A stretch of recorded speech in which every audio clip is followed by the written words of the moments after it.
Should be good. All right. Hey, everybody. Welcome to HR Summer School. We're so glad you're here with us. Looking forward to some fun. Goodness gracious. It's a different feeling today because we're actually live. We have a studio audience back here. George went live just a few minutes ago. So if you did not see that, you'll have to go back and play that later on. See the studio audience here. Everybody excited. The students, as you called them, was like, he stood up, attention class, and everybody's like snapped to attention. I think that was like a secret desire. That's why you want to do this all along. It was a dream of mine being to always be able to stand in front of a class. Now I've done that before, but the kids were younger, so it was like I was somebody important in their eyes in that. But today I am standing face to face with more important people on the other side of this camera. Y'all may not be able to see them, but I real quickly want y'all to hear them. If y'all can make some noise in the audience, make some noise, students. We are excited to have them here, and I'm just blessed to be back in the great state of Sweet Home, Alabama. Sweet Home, roll, Buckeyes, roll. And with that, oh my goodness. Okay, we're going to start a fight before we get. It's all love. It's all love, George. Goodness, it's all love. For all of you who are new to summer school, welcome. We're so glad you're here with us. Please chime in the chat. I'm already seeing a lot of chatter and conversation happening. Let us know where you're chiming in from, what you're looking forward to today, what sort of things you're going through, what you're learning, all those sorts of things. Be a participant. That's one of the things about summer school that I feel is different. It's not just a spectator sport. It is an opportunity for you to plug in, be part of this, to let us know what you're learning, what you think. Hey, I've tried that. It worked. I've tried that. It didn't work. Those sorts of things that we go through. Just be helpful. Chime in, be there, and we'll bribe you. Okay, we got a whole table full of good stuff. We've got some good stuff to give away here for summer school. So we will be looking through the comments, finding people who are being helpful, who are being engaging, and we'll be tagging you as we go. Each day we'll be listing those out for giveaways, all that good stuff. Anything else before we jump to some announcements? You know, Bean, and I don't like to talk too much beforehand because I'm excited about the speakers, especially with some of the new filling here live. We got some special speakers live and in person for the first time since ever. Since ever. Yeah, Yes. Yes. Ever. All right, let's get into some announcements, ladies and gentlemen. All right. So some quick things. Again, welcome. We're glad you're here. It's a different event, if you can't tell, and we hope that you are as excited to be here as we are to put this on for you. Thousands of people signed up for this, and we can see all you out there that are already, again, excited to be here. So let's jump in. A couple things. So I already said we're going to bribe you. We do giveaways. We do fun stuff, not just a bribe. Like, we want to reward you for being part of this community. Fair warning, anyone who's here in person is getting a whole bag full of goodies to take with them afterwards. So there's food, that. There's and that. snacks. And snacks. And special cake pops. Cake pops. I have to warn George not to eat on camera. Okay. So good giveaways, the books, all those sorts of things coming your way. So thank you to iSolved and the team for that. We have some other stuff coming this week as well. HRCI, SHRM credits. All of us that are certified want to make sure we get those taken care of. Those come at the very end of the event. That's for the whole event. You don't get that for one session or another. It's all or nothing. So plug in. Here we go. And then this is a live stream. So as you can tell, we are fully live. George is eating on camera.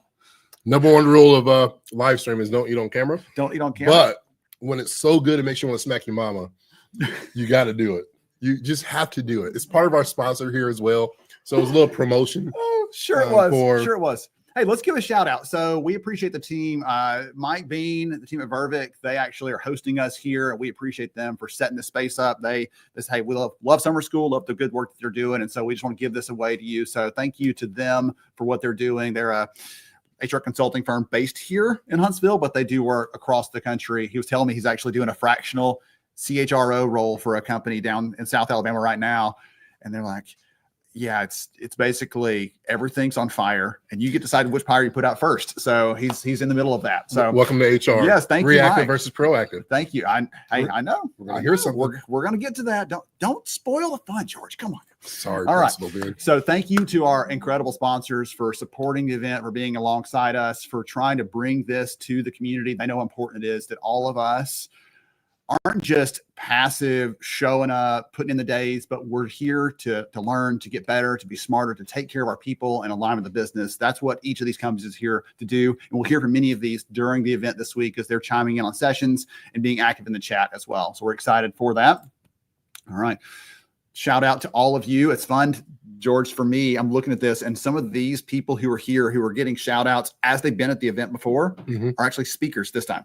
I know. Yes. It's crazy how over time things have changed. You go from students to almost you're like a, what do you call it? Graduate sponsor or graduate professor? They're what, teaching assistant maybe? Teaching assistant. I don't know. So you're always smarter than me. You're just so great. I won't dispute that. Okay, so we're going. Well, one or two more things really quickly. Just real quick. So if you are one of those people that's going to be at the SHRM conference, George is going to be there. He's going to be there in person, live, and he'll ask him. He'll do the little pointing thing he does in all his pictures, which I think is so cool that I don't have that kind of cool factor. He'll be there at SHRM. If you scan that code, you can actually sign up and come. We're doing some fun stuff there. He'll be doing some interviews like man on the street, what's happening in HR today, some fun stuff at SHRM. So sign up, check that out. We have all these good shirts. We'll be wearing some at some point at this conference, at this event. We'll be sharing those out. Let's see what else we got here. An agenda. How about we tell you what's coming? So these times are Central Time. So change that for wherever you happen to be. But we have a quick opener today. We're going to dive in just a minute with our live session for this event. Each day of summer school this year, we'll have a live session recorded right here. George arrive. We'll move and I'll bring our speaker up and we'll do that, stream it out to all of you. So we'll have that one come up with Caitlin Sampson, really talking about the importance of the human in HR. I heard her share on this recently and I was like, you've got to do that at summer school. It's so powerful. And then we'll dive into a conversation with Amy Mosher. She's become your best friend. She was my best friend already. So we'll have to put her to the test on who is her favorite. Yeah, the thing about Amy is that you're going to smile like I'm already smiling, and your jaws and cheeks are going to be sore because she's a great person. You won't walk away from a conversation without having some joy in your life. There you go. And then we'll get into some other good stuff as we go. So that's your first couple sessions, a preview of the day. And I think that's it for the moment. George, anything else before we swap out and bring Caitlin up here? It's time for me to go check in with my next class. So we're going to kick off HR Summer School with one of the greatest spontaneous speakers I've ever met. Oh my goodness. And she's going to be a blessing to y'all. So ladies and gentlemen, give it up for Principal Ben, but also my good friend, Miss Caitlin. All right. Oh, goodness. So Caitlin, you are somebody special, somebody who I respect and appreciate. I put you on the spot last year we had Disrupt HR here happen locally. And I said, we're going to do something crazy. We're going to do an HR improv session. Just put some slides up they've never seen before. And they've got to try to relate that back to HR. And if you saw it, you know, it was hilarious and terrible at the same time. That was really hard on you, I think. Right. So hot mess for sure. Yes. Yeah. So you and George both were my stuckies for that one. I've told you to chime in. The audience loved it. It was humorous. It was fun, but it was hard to do. So yeah. Welcome. Thank you. Thank you for having me. So before we get into some of the fun stuff on the human in HR, talk about who you are and what you do. Sure. So I'm Caitlin Sampson. I work at Trifecta Services here in North Alabama, Huntsville. It's an engineering services firm. And if it's HR, it is in my wheelhouse. So employee relations, benefits, chaos coordinator, dumpster fire connoisseur is my wheelhouse. I also am part of the local SHRM group, North Alabama SHRM. I'm the president-elect and do a lot of their certification as well.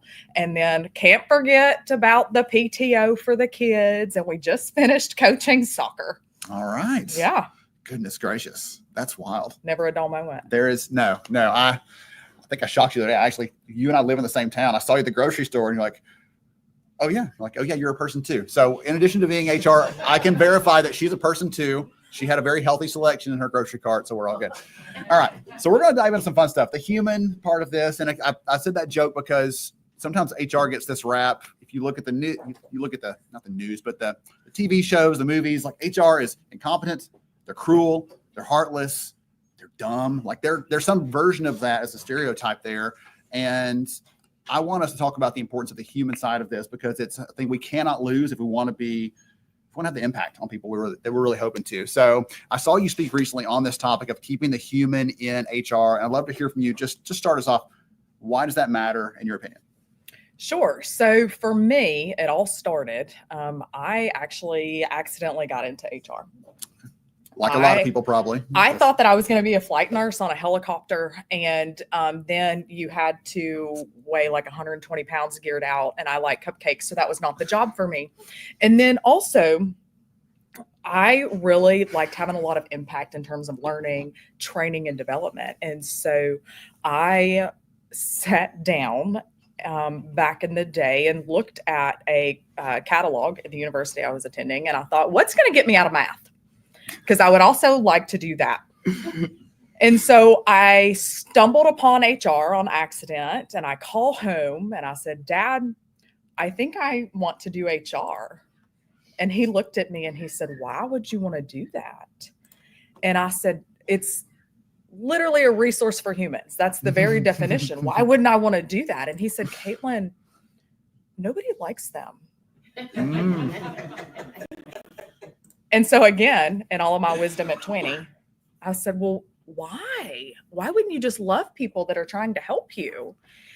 And he said, they fire people, Caitlin. And I said, oh, well, I could do that. And he said, I have no doubt. And then at that day, Dad and I learned that we would never work together. But my takeaway from that was HR people do have a bad rap, and we have so much more to offer than just to be the rule maker in our offices. And so you talked about impact, and our impact that we have the opportunity to make is sure some policy and procedure, but it's really honing in on that people component of what it is that we do. So for example, I do a lot of benefits. Actually, our open enrollment started this week. Benefits are boring, and there's a ton of compliance. And how do you really feel? Benefits are boring. Don't mask your feelings. Don't mask your feelings for them, Caitlin. Let's let it all out. Sure. So employee relations is my jam. But benefits, though boring, are so important. Yeah, that is how we help employees take care of their families. Yeah. And so being able to not only talk about benefit plans and talk about some of these things, but when I have an employee whose wife is undergoing cancer treatments or when their kid needs mental health support, I am knowledgeable about how to best support that employee so that employee can in turn support their family. That is gold for me. That has nothing to do with a policy. Also with human in HR, and I'm glad that you could share our Walmart interaction, because if I recall, when I saw you in Walmart, I said, please don't tell anybody what my Walmart attire looks like, because I moved on the outskirts of town so I wouldn't run into people that I worked with. But I digress. And another part of the human in HR is that we have to give ourselves some grace. And so that's hard. Because vulnerability in our roles is hard. But at the end of the day, we're people too. And we have to really embrace that. And I think keeping that in the front of our minds and taking care of each other, taking care of our employees, taking care of us, that really hones in on the people part of HR that is a motivator for me. Yeah, when I think about, I kind of make the joke, usually when on stage, saying how many of us got into this to fill out paperwork, to keep track of all the things people do wrong at work, like all the sorts of things. Like none of us get in for those reasons. We end up doing that as a natural byproduct of the job. It's part of that other duties is assigned, like that ends up catching everything.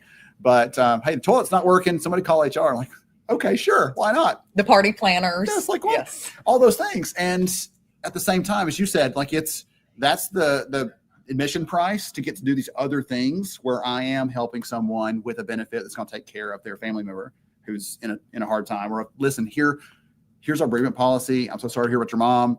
You know, where can I send some flowers? Like being able to have those conversations and have that connection to people, I think is the most human part of this there is. And in all the, you know me, I write about and I talk about AI a lot, and like those things can't do that part for us. The human part is emphasized over and over again. Whenever automation happens, whenever AI happens, the human part is emphasized because the AI can't replace that piece of it.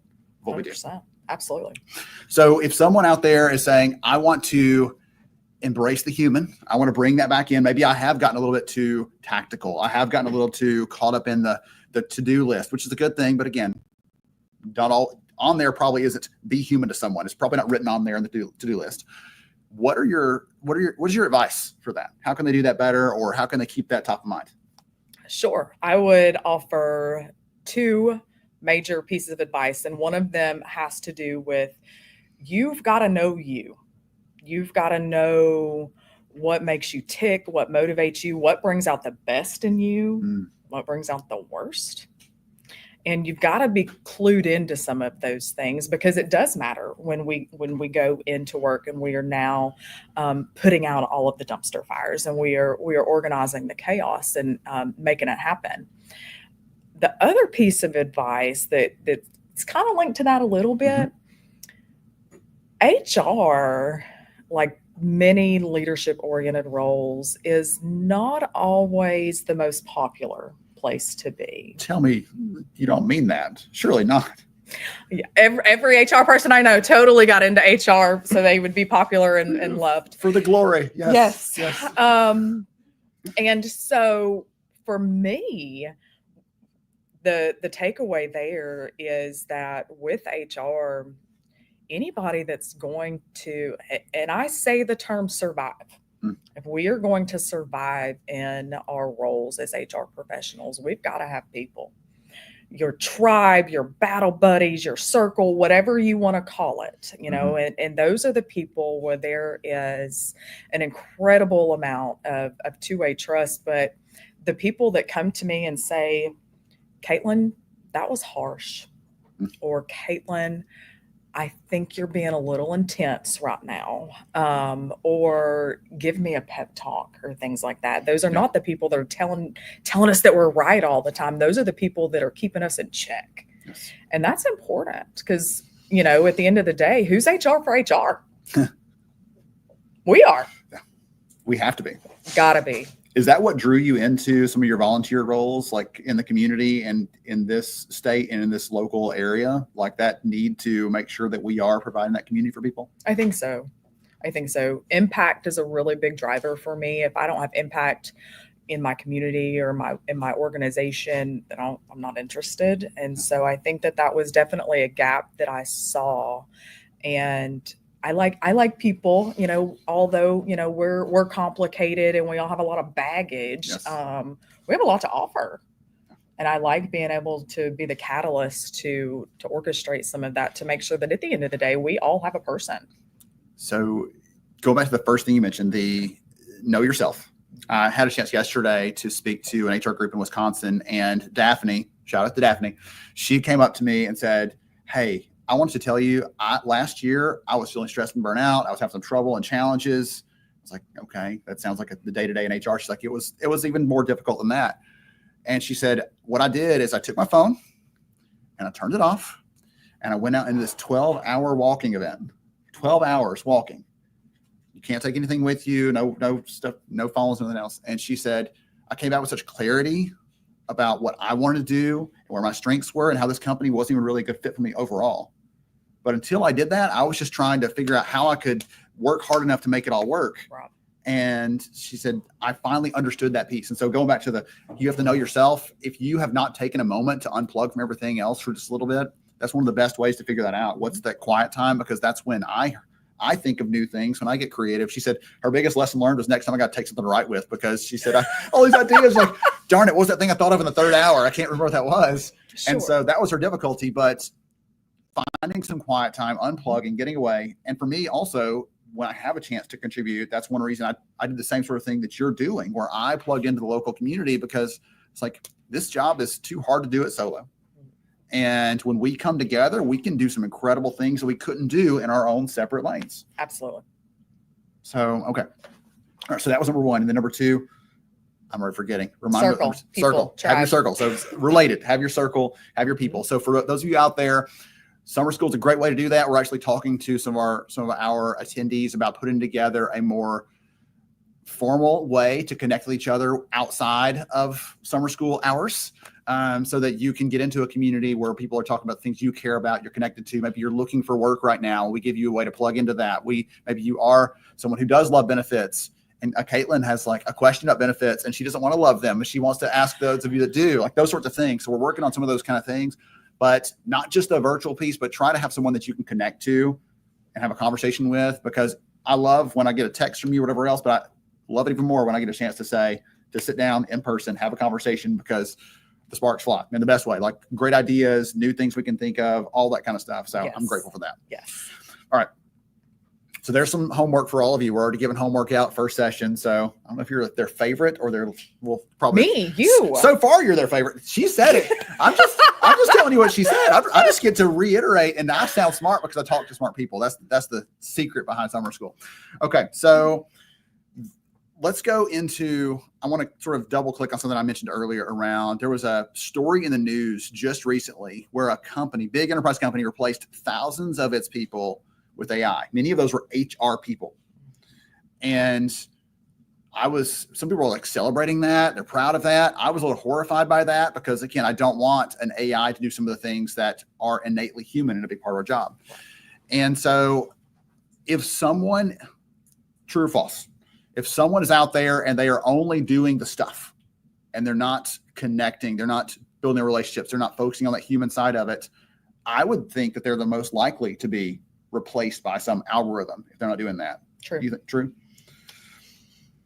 How do we embrace the human skills? You talked about like the community feeling that. So if I'm at work, what are some of the human things that I can make sure I'm doing? Plugging in. You gave me an example of this recently around like a mental health challenge for someone that you had heard from. Like those sorts of things are, again, we can't just, oh, well, there's a way to get that on the website or there's an intranet for those things. That's a chance for us to be human. Sure. And connect.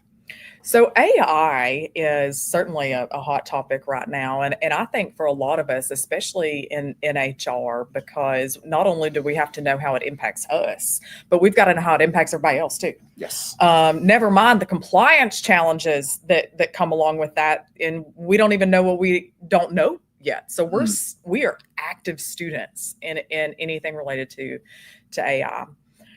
I think AI has its place. Yeah. I think AI is a tool. I think as HR professionals, we are going to have to know how the AI can and maybe should or should not fit into what it is that we do day to day. You're familiar with the love languages. Oh, yes. Gary? Okay. Oh, yes. So AI. You're going to get George all stirred up, by the way.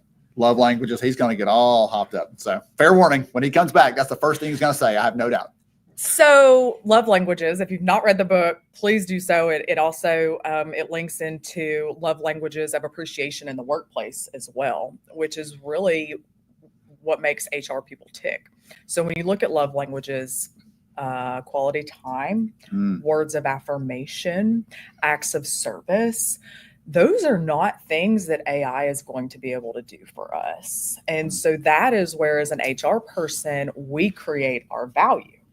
So anybody that is a working parent knows that every day is just another day of trying to keep the work life and the home life on the tracks. Yes. So earlier this week, my kid was sick. Thank you. Ear infections and pink eye, and they're gross, right? So anyway, he's fine, but I could have relied on AI to do a telehealth appointment. Okay. But you know what AI did not do for me or could not do for me? How about yesterday, as I was gearing up for today, my boss at Trifecta reached out to me and he said, do you need a sitter? I can sit for you. Is your kid taken care of? I just wanted to make sure that you had what you needed to do to focus. AI can't do that. Yeah. So that is a really human oriented piece of what it is that we're doing. You know, I had an employee reach out and said, I'm a huge mental health champion. I'm here for it. And employee said, do you have a counselor? And I said, yeah, I do, but talk to me about the urgency here. Is this we can schedule an appointment or are we going to the ER? And long story short, I reached out to a couple of my tribe members in the HR community, and several of them said, oh, we have an EAP for that. And that was hard for me because you want me to give an 800 number to a parent who is worried about their child, the livelihood of their child. You want me to give that person an 800 number? I don't think so. I will figure this out. And because of that tribe that I mentioned that we have here, that kid had an appointment that day. AI can't do that. Mm. And that's huge. And so that makes that employee feel like that we are not only taking care of them, but we are very invested in making sure that they are equipped to take care of their family. Yes. Because when their family's taken care of, they can actually show up at work. They can actually do their work other than having their mind be somewhere else, worrying about this, that, the other thing. Absolutely. 100%. Okay. So I know the audience out there, I'm seeing the chat over here running through, and everybody's like appreciating this, talking about the importance of this, all these sorts of things. You're going to have fun going back and scrolling through those. If someone wants to connect with Caitlin, wants to follow you, wants to just get more of this sweet Southern charm, what's the best way for them to do that?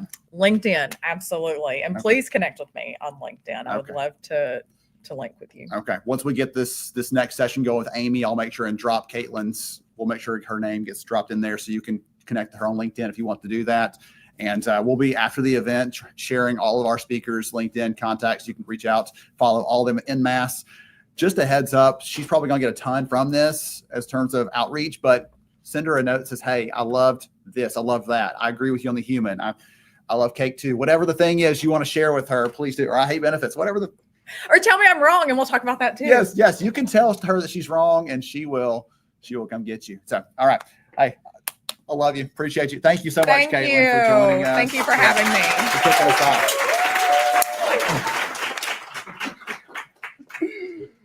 George adds production value. What in the world am I going to do? Which Briggs, is this from Briggs? I can't remember if that's from which of the children that's from. That's one of the Shout children. out to kid number 1, 2, 3, 4, or 5. Is that where we stopped at? Eubanks kids? Are you still growing? So we're at 4-ish. 4-ish. Right now. Yes. Okay. Four and a bonus. The good news. Sorry. The good news is we just got our adoption date for July. That just came in the last couple of days. So our adoption date for our foster daughter is coming. So incredible. That's an exciting time. We've been waiting for that for 15 months or so. So you know what I want to say to you, Ben? I love that she said love. Oh, yes. Because I love you and I love all these beautiful people here. And because I love you, I know that you're going to expect something from me. And I think everybody else is. Everybody wants to see shoes, but I'm not even talking about shoes right now. Okay. I'm talking about my second greatest passion.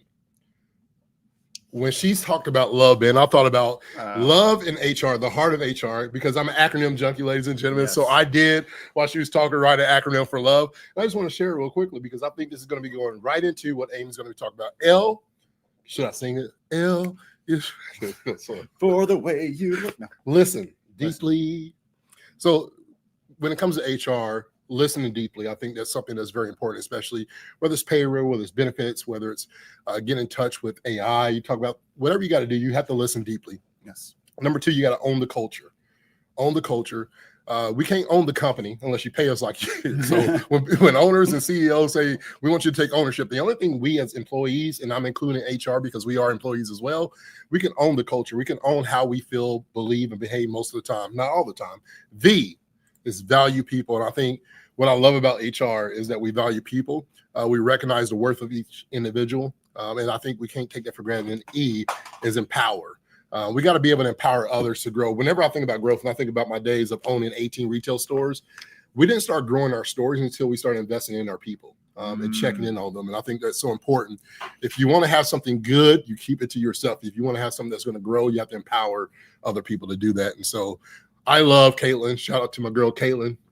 And y'all been in the trenches together. I mentioned that improv thing. We have been spontaneous together. All right. So give me those all 4 really quickly again. So LOVE. Listen deeply, own the culture, value people, and empower growth. There we go. All right. So we have some great people in the comments, like they were waiting for George to get acronyms. It took us, 5 one little session. It took 5 minutes of camera time for George to get an acronym going. So, all right, we're going to have our next session here up with Amy Mosher. We're going to pull that one, get things up and running here. So, Amy, I'm so excited to hear from you, learn from you. She is over at the team at iSolve. She's their head of people, and she's going to talk about how we can be more strategic. The session title, I put her on the spot a little bit. Like the session title is the last session on strategic HR you'll ever need. And so there we go, setting a high bar for Miss Amy. Let's jump into this and have some fun.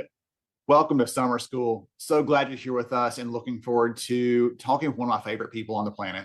No pressure here, Amy. Goodness gracious. So she and I go way back. I've had so much fun getting to know Amy over the last few years and the good work that she and the team at iSolved are doing. And I'm so excited she's here with us for what is the very grandiosely titled the last session on strategic HR you'll ever need. So no pressure, my friend. I mean, no pressure, but we're going to have some fun. We're going to talk through some things. We're going to get some good takeaways. I can almost guarantee you all are going to laugh at some point during this because that's just what happens when we get together. So Amy, welcome.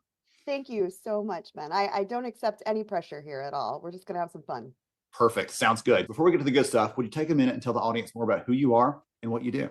Sure. I am the Chief People Officer at iSolved. We are a human capital and capital management company. We are really enjoying ourselves over here, growing like crazy. We've got an incredible product. I use all of our product and solutions to help it enhance the culture of my own business. But I've been in HR for 25 years and I'm just enjoying every minute of it. So happy to share some of what I've learned today. Before we get into the fun stuff, what's something that's not in your official bio, Amy? What's not in my official bio? Well, I have a face tattoo. That's a good one. That comes out anytime I play Two Truths and a Lie. And it's my eyebrows, but it's still a face tattoo. and it trips them up every time. So it's a good one. Right. Now I can never do it again, though. My secret is out. We have exhausted. Well, it's not in your bio, probably. So you maybe still be safe. No, not in my bio. Not in my bio. For Two Truths and a Lie, you've got that one taken care of for sure. From a bio perspective, I'm going to tell you that I have had the opportunity to work on a lot of different challenges and change management. And that's not something that's on my bio. It's not something that you see kind of in anybody's resume, right? But I think it's fueled my entire career, just being able to pivot. And I think it gives me a unique perspective into how HR can really impact quickly. So I want to talk to you about HR strategy, but first we're going to get there through this sort of path that I've got planned out loosely in my head. And I want to first ask you to comment on something that's happening in the market right now. There's a trend that I'm seeing that's frankly alarming to me, and you can find these headlines all over, and it's about HR burnout. All of our friends who are doing this good work every day are stressed, they're burnout, they're feeling this like I've never seen before. It's just harder than ever. And speaking to an audience just last week and said, hey, how many of you would say that it's harder to do this work? And like most of the hands in the room go up. Yes, it's just more difficult. Why do you think that is? Why do you think this stress and burnout piece is like on the rise? And any comments on that? You know what? I hate talking about the pandemic because it's near on 5 years ago, right? At this point, but HR got it onto a pedestal at that time. Like people started listening to what we had to say, to be perfectly honest. And with that exposure comes expectation. And I think there's a lot of opportunity now that we have to execute on a lot of strategic initiatives and be a part of the discussion. And that makes our jobs harder. I think we also see what's possible when we're fully engaged in an organization now. And so you're pushing your function, I think, in a different way and changing and evolving. And that's creating learning and lack of comfort zone. And that also creates burnout. I also feel like socioeconomic times being what they are, the employee expectations are changing, the business expectations are changing. And with that, we've got to be able to change, but faster, right? So that we can help to support that. We need to be in the front of the curve on that change. And that's stressful. And that creates, again, a lack of comfort zone and having to really think outside of the box and anticipate things we've never had to anticipate before, as well as just getting your regular day job done, making sure that employees are getting their paychecks and that you're supporting individuals that are on leave and you're supporting managers through tough situations and all of those things that kind of take up a day when they don't go quite right, right? And so you're dealing with all of that reaction while trying to be proactive. And I think that's what causes it. Talk about those things. I was waiting for, if you didn't bring it up, I was going to bring it up myself saying, oh yes, all these things and your day job you were hired to do. You go, make it all happen. Who knew that other duties as assigned for HR would be the biggest bucket in our to-do day to day, like the things that aren't spelled out, written down, but they're part of what we have to accomplish. That's a reality there. So goodness, I want to go into all those different ones there. And the one that you said, I wrote down, with exposure comes expectation. And there's this higher expectation. And the other piece that I haven't stopped to think about myself, but I think it's a great call out, you said, is once you see the chance you have to make an impact, we're drawn back to that again and again because that's exciting. That's what many of us got in HR to do. We got it in there to make those alignments, make those connections, add value, help people find work that's meaningful, make sure the business is accomplishing these big things and solving big problems, all that stuff. But that's not simple. That's not easy. If it was easy, anybody would do it. So they're hard, but it's also valuable and important stuff to do. And at the very end there, you talked about this reactive to proactive. And that's what the big theme of today for the event is moving from reactive to proactive. That's what our shirts are about. Everything else. It's not just being a fire extinguisher, but having a fire prevention plan. And what I would love to hear from you is some of those things you were talking about are part of the strategy side where we're actually thinking about and planning for. But then you talked about all the other stuff we do day to day. Much of that is very reactive. And so how do we balance those two things out when both need to get done? But sometimes we've got to make a hard choice between I've got a limited number of hours, I've got to put it into something, and I've got to pick the thing that's gonna add, not just be a one-time, one-off sort of thing. I agree. So I would say work smarter, not harder, even though that's like the oldest mantra in the world. I feel like you can maximize impact with intention. I think that speaks really well to what you're talking about today. You're going to focus all of your energy, or as much energy as you can afford, on impactful, repeatable things rather than chasing the work or the busyness. You want to make sure that you're eliminating that HR busy work. You're going to lean in on automation right now, AI, right? Those tools that are going to streamline everything that you have to do day to day that you do repeatedly, right? Think of it as, like your personal admin, right? Is all that automation. Yes. And then I think you're also not taking it on alone. I feel like there's a real opportunity here when you're strategic and you're sharing the burden with your leaders, because these problems that you're solving every day are not HR problems, they're business problems. And you've got to be in lockstep with your leadership, empower them, enable them, make them culture carriers and culture leaders, like have them be standing next to you, and they're a part of your team and you're a part of their team. And I think that will also help alleviate some of that pressure and burnout. I'm going to paraphrase it poorly, but in his book Atomic Habits, James Clear talks about work on what builds, not on what evaporates. And that's right. Sort of what you're like, those relationships you're talking about, those are places that are going to just build and build and build over time, not something I'm just going to do once and then a week or later no one's going to remember it even happened. Yes. So let's dive deeper into that a little bit, because there are some people that work at an organization like iSolved and others that they get a chance to speak to leaders who are receptive, who are supportive, who are looking forward to that. Hey, let's get in lockstep. Let's do these things together. Let's make headway on behalf of the business through the people, which is a great place to be.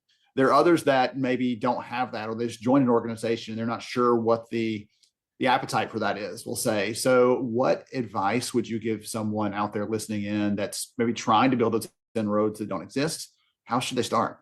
Yeah, here's something super practical that I've employed at almost every business that I've been at. And that is, as leaders come on board, and also annually, you build some curriculum and you coach them and you give them the tools to understand that they are partners. It's almost like, for us, we call it iSolved Supervisor 101. And it's not just how you get things done as a leader at iSolved. It is why. Right? It's not just what you get done, it's how and it's why. It's the underlying factor. It's the expectation that part of your job as a leader is to equip them as coaches, not just taskmasters, right? Helping them understand the expectations, include the values of the organization, not just what they're getting done, if that makes sense. And then keep repeating that and rebranding it and calling them out and recognizing leaders that are doing a really great job of it, so that they can see and others can emulate that kind of behavior. So really putting a spotlight on it and keeping it consistent and always driving for it. I feel like middle managers especially are the most underutilized lever in HR. I feel like they are just in this island, and they're just kind of thought of as, oh, taskmaster, right? Like, go check off the list and make sure everything is getting done. And they're often hungry for it. They're they want this knowledge. They want to be coached. They want to be held accountable for it. So that's what I would recommend. That's one of the things I would recommend. Well, to piggyback off of that, they want the opportunity to do that. But as you pointed out, the beginning wasn't, here's more stuff to do. It's, let me equip you. Let me get you ready for this, because I can't just give you more stuff, more things, say, hey, good luck taking care of those people under your care, without saying first, here's what it looks like to do that here. Here's what we expect from you. Yeah, don't do these things, Supervisor 101, like, let's avoid this bad stuff. But let's spend some time on what that good stuff looks like. We had a great session at summer school this year with Kamaria Scott, where that's where she's going really deep into helping managers have that vision of what success looks like. But I wanted to call that out for the audience, because I was hoping you were going to make these connections. You were talking about, let's say, well, managers. Like, I didn't ask you about managers. I asked you about, how do we do this as HR? And that's the answer. Is so much of that comes back around to us could have been solved when it was this big, when that manager is that first line of defense, you want to call it that, to serve that person and support them, the grease in the gears to make things move in the organization. And when that's not there, all of that friction bubbles up to HR almost every time. It does. Certainly does. Couldn't agree more. So we've got our managers alongside. We've got these leaders here that are helping their people. They're taking care of them. They're helping us to have some things that are not on our plate because they're being solved at that level. What other things can we be doing around this to be more proactive and not just reactive to all the things that happen? Is it using some of the data and trends we can see to say, hey, listen, this has come up every single month. It's probably going to happen again next month. Let's plan for that. Is it stuff like that? Yeah, Ben, you're setting me up like this. You served it on a silver platter there. Absolutely. You know, I'm a data geek. You already know this about me. Listen, we are friends in that completely. The audience out there is probably like, oh gosh, here we go. But you know, hey, George is probably right now, George, that studio audience watching right now is probably, he's grinning ear to ear looking at me because he knows I'm grinning because you just said data. So there's that. No, look, data analysis is incredibly important for every business function. There's no reason why it wouldn't be incredibly important for HR. The only constant within every business is people, as you know. And so analyzing your people data is incredibly important. It's often something that you can get data that you can get clean, right? You can clean it up pretty well. It's easily understood for the most part if you've got the right systems and the right processes. And then you've got access to so much of it. Right? You don't often have to go digging into a lot of different places. Maybe you do if you're working with disparate systems and you don't have a great HR platform like I saw. But there's a lot of ways that you can look at the data, that you can see the trends. We have predictive people analytics, which helps put it into a beautiful little dashboard for us. But it doesn't matter. Get a spreadsheet, put it together, decide what your core KPIs are as far as the business drivers are from an HR data perspective, and start tracking them. View them, review them, clean them, make sure that it's clean, right? Make sure you've got some kind of repeatable process so that you can analyze this information. It's going to give you leading indicators, to your point earlier, Ben, on how your business is performing from a people perspective, which will in turn impact business performance overall. And then build some self-service tools if you can. Automate.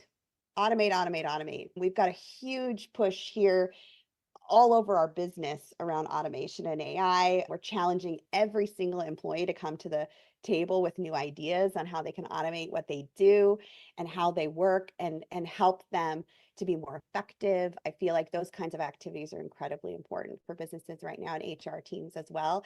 And then employ self-service wherever you can. Like we've got a great AI-enabled chatbot, for our employees that we utilize that takes all those regular problems and regular questions that can be easily answered by someone flipping open the handbook or going into a policy or going into the system to look at their, PTO balances. And think about mobile experiences as well. Like we've never been more remote, right? Is your information that you're providing to your employee base available to them wherever they are? Right? Incredibly important. And all of those things will give you more time in your day to be more strategic as well. So I'm gonna since you went down the data nerd route like heavily, even more heavily than I would have expected. So give me a couple of metrics that you would recommend the audience be using to talk to their leaders. Let's assume that they've talked to their leaders. They're saying, hey, bring me some and we'll figure this out. Because my first step always is don't show up with HR metrics, show up with metrics that matter to the business. I think you'd agree with that. But let's say their leaders said, hey, bring us a couple and we'll sort of figure out which ones matter most to us. What what sort of metrics would you recommend the audience be using to, again, be more strategic? That's the whole focus of our conversation here. Yeah, there's always the bread and butter HR metrics, which is going to be, tracking headcount, location, tracking your turnover, tracking the why on around your turnover. Why are these people turning over? Tracking involuntary versus voluntary turnover separately with different, very comprehensive reasons, incredibly important. Those are all kind of bread and butter. For me, where I really get value is in time to productivity. It's because you have to define what productivity means across your business, which is incredibly important to performance management. It's all leading, right? It all becomes something really, really grand, right? And for me, that is like, if you're branching out from your classic people KPIs, like the bread and butter, that's the first one that I would go to, because it has so much impact on performance for your organization, and it shows where you may have gaps in your onboarding process, in your leadership capability, in the organization in general. It'll also show where you've optimized processes, workflow, and knowledge base in your organization, and it's a leading indicator for a lot across your business. So, and it does take some time to put together, but that's the first one that I would go to. So I'll double down on that. We just finished a big study on becoming a more data-driven HR function. And we asked, what do your senior leaders expect as return on investment in HR across your entire spectrum? And it came down to what I'm calling like the bucket of metrics is return on employee. So performance, productivity, retention, do they stick around? Do they do better when they're here? All those things is what they look for first before they start saying, okay, is this affecting customer satisfaction? Is it affecting safety and other things that also matter to the business? Like, is it bringing more value from each person we have on staff? And I think that aligns so well with some of the other things that you've shared today. So this has been so good.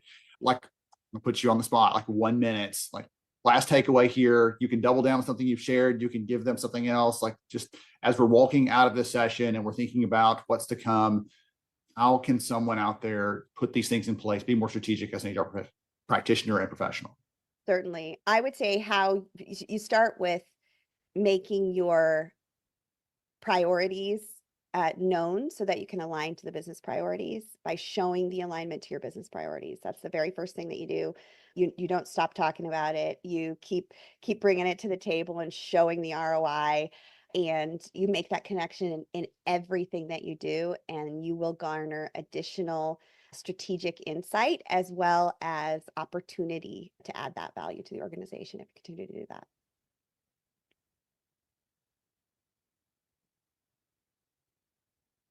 Ever, but it's so relevant, so practical, so important right now. Because we started off with like, this is burnout. Maybe it's my fault. I started off on burnout and stress, and it was just let's wrap up with something fun, if you don't mind. Okay, please. And off the cuff completely.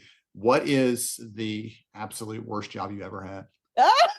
You don't have to call the company name out, but the worst job I would never do it again. Easily. So I would clean up the excrement for dogs and cats at a vet hospital. And there was certain situations where you would not, like, it was absolute. I don't have a gag reflex as a result. Nothing gets to you now because you went through that. No issue at all. Oh my goodness gracious. I didn't know what to expect there. That's pretty wild. Okay. Pretty good one. That's wild. I don't know if I've shared like mine probably was when I was making jail cell door hinges at one job early on. So good, Ben. That's a good one. I was so terrified that I was going to see this news story break, like string of breakouts across the country. We traced it back to like, oh gosh, please no.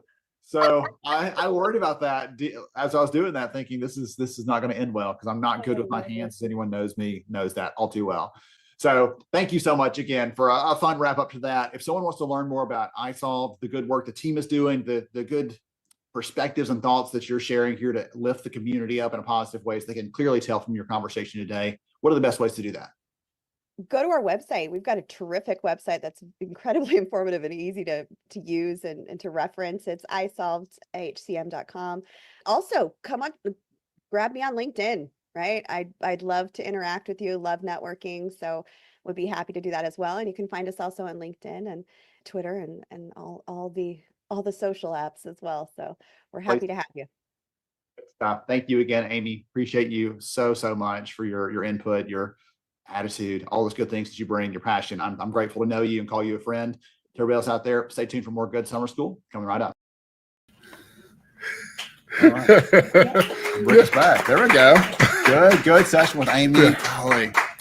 Just by the way, ladies and gentlemen, I am keeping the data tracker. What I was able to catch, there was 12 uses of that word. I've always done this on the side, but I feel like, there's a board behind us. We got to make use. It's got to have a whiteboard. You got to have some data on there or some notes. He's a whiteboard kind of guy. When he saw this morning, he said something's got to be there before we're done here. And so he found his thing very quickly on what could be there on the whiteboard. So great insights from Amy. Really, we've got to know the business if we want to serve the business. Yeah. And it's this weird sort of pull of we have to serve the business and serve the people. And occasionally you see this debate break out, like which one's more important? And like, you can't do one without doing the other. Not if you're doing your job right. Yeah. I think the most important thing is that people are important and the things that impact people matter. And so how does that go into play? Because oftentimes we, as leadership, and I say we from a non-HR perspective, as an operator owner, sometimes we put systems and processes out there to be improvements of the business, but we don't involve the people. And that's where change becomes a frustration for a lot of employees. Change is not frustrating. Change is difficult for people and frustrating for people when they're not involved in those conversations and to just thrust them upon changes. So when we're going through those processes, whether it's using data, whether it's using AI, whether it's using a different system, something strategic, we have to understand how does this impact people? Because at the end of the day, the people are going to have to keep the number one rule of business intact, and the number one rule of business being is to stay in business. I've learned that from you. Stay in business. There we go. After that, there are no rules. And so to have a healthy culture, to have healthy people, to have smiling faces and pain, like Amy displayed there, as she's passionately about her professionalism of changing and cleaning, bad environments. I want to say that's what HR does a lot. They clean up a lot of. I didn't say it to her, but I was like, that felt like a hit too close to home, maybe, that we have to clean up a lot of messes ourselves in day to day. So, all right. So great conversation with Amy. Love and appreciate her. Great start to our day. We're going to roll into Maria Scott. So she is a friend of both of us, actually. Saw her in person a few weeks ago. Great person. Her focus is on helping managers be great managers, which is, I did not plan this. Okay. I talked to Amy after I talked to Maria, but Amy went in the direction of, you know what, you want to do more strategic stuff? Let's get our managers on board helping us. So we're not having to clean up all their messes. Let the managers help participate. And then you can spend more time on those things that matter. It's like, well, that's kind of fun to see this come together because Maria is going to talk about how do we serve those managers? How do we get them on board? So it's a great tie-in here. Let's dive into it. And so she wants to talk about glue, which I think you're going to love. So the glue of connecting managers. You'll have an acronym before we're done. I have no doubt. So let's jump in with Maria Scott. Stuck on you, maybe we're stuck like glue. Summer School family, so glad you're here with us, and I'm excited to bring back to the stage a good friend of mine, Maria Scott. I'm so excited because she's going to talk to us about managers and the role they play in the business. And really the big thing that she wants us to come away with is this concept of glue. And we're going to get into that because she sprung this on me last minute. I don't even know what it means yet. So I'm going to learn with all of you as we're going through today about this glue that managers need. So Maria, welcome. I'm glad you're here. Thank you for having me. It's always a joy to show up to HR Summer School. As you can see, I'm sitting outside Summer Camp 5, so I'm ready to jump in. Awesome. So before we get into the good stuff, can you take just a quick minute and tell the audience more about you, what you do, and who you are? Absolutely. So as been mentioned, my name is Maria Scott. I'm an IO psychologist. I'm also a self-proclaimed HR girly who has been supporting the development and performance of people leaders for about 20 years. So my company, Anetic, essentially helps organizations create structure and rhythm around their people leaders. And we just make sure that their behavior is sustainable and can help your company grow and overcome whatever challenges or changes you're facing. Challenges, changes. I'm loving the alliteration there. Okay. So we're going to get some good stuff. So you dropped something last minute. I knew you were going to talk about managers because that's your strength. That's your area that you love to help enable them to be better so they can serve their people. It's a thing that I appreciate about you is your heart for that. but you sprung this idea of glue on me. So what is this idea of glue? What do managers need? Talk about that piece of it, and let's get in that and unpack it here. Absolutely. So, yes, I would think managers don't need more training. What they need is glue. And what I mean by that is that they need organizational steadiness. So, a lot of times we train managers, we send them to all these different training things, and then we cross our fingers and we hope and pray that somehow it makes its way back to how they lead their teams. And so, glue just basically means we actually need to institutionalize the behaviors and the practices that we think are super important so that essentially every behavior has a home. And when you do that, managers not only know what to do it, but they know when to do it and how to do it. So think about habits, routines, basically creating structure and culture around your managers. Okay, so it's not just training, which Not is just training. for everything, right? Everyone's like, oh, that manager can't do that. They should be trained. You're like, yeah, it's a motivation thing. Maybe it's something else. Maybe they haven't built that muscle yet. I don't know. So there's lots of components around that. So let's start going through this in a practical sense, if you don't mind. So give us some examples of what that looks like day to day. How can we start giving them some glue? How are we going to do this, Maria? Like, how are we going to provide this glue to them so they get that going? So glue looks like, very simply, what happens when. It's how you build a habit or routine. So I'll tell you, when I joined a hospital once, and in my very first meeting, I noticed that every single person, we started the meeting by talking about people. And in that, we talked about recognition, and everybody had a recognition coupon to give somebody else for something that they did. So I want to recognize you, Ben, because last helped me with this presentation, or I want to help recognize you, George, because you gave me great advice on something. So the next week, what do you think I did? The next week, what did you do? You probably were looking for. We were in that meeting. What do you think I did? Oh my goodness gracious! You gave the recognition the week before. The next week, what are you doing? I did that, right? I had my recognition coupons ready to give the next week, because that's a cycle you're expecting. You're building that in.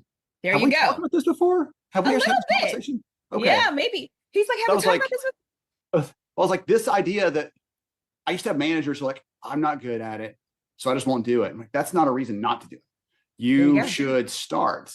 And like, well, how do I start? Put it on your calendar, Tuesdays at 2 p.m. Well, that feels kind of, mechanical. That doesn't feel like it's a real heartfelt. Like, I know. But once you get in the habit of it, you'll start looking for the moments. And it'll be a Friday at 9 a.m. and you'll say, it's not Tuesday, but hey, Maria, I saw this thing. I just want to tell you that was really great. Well done on that. Yes. And so you'll build that habit, that muscle, as you're saying, the glue piece, not just I'm waiting for Tuesday at 2 p.m. That'll let you know what I saw. Well, the glue means don't just teach them how to recognize, but basically say, park that behavior here. So I knew to park that recognition behavior in our calls. And then to your point, I also started looking for other places to park that behavior. So let's use another example.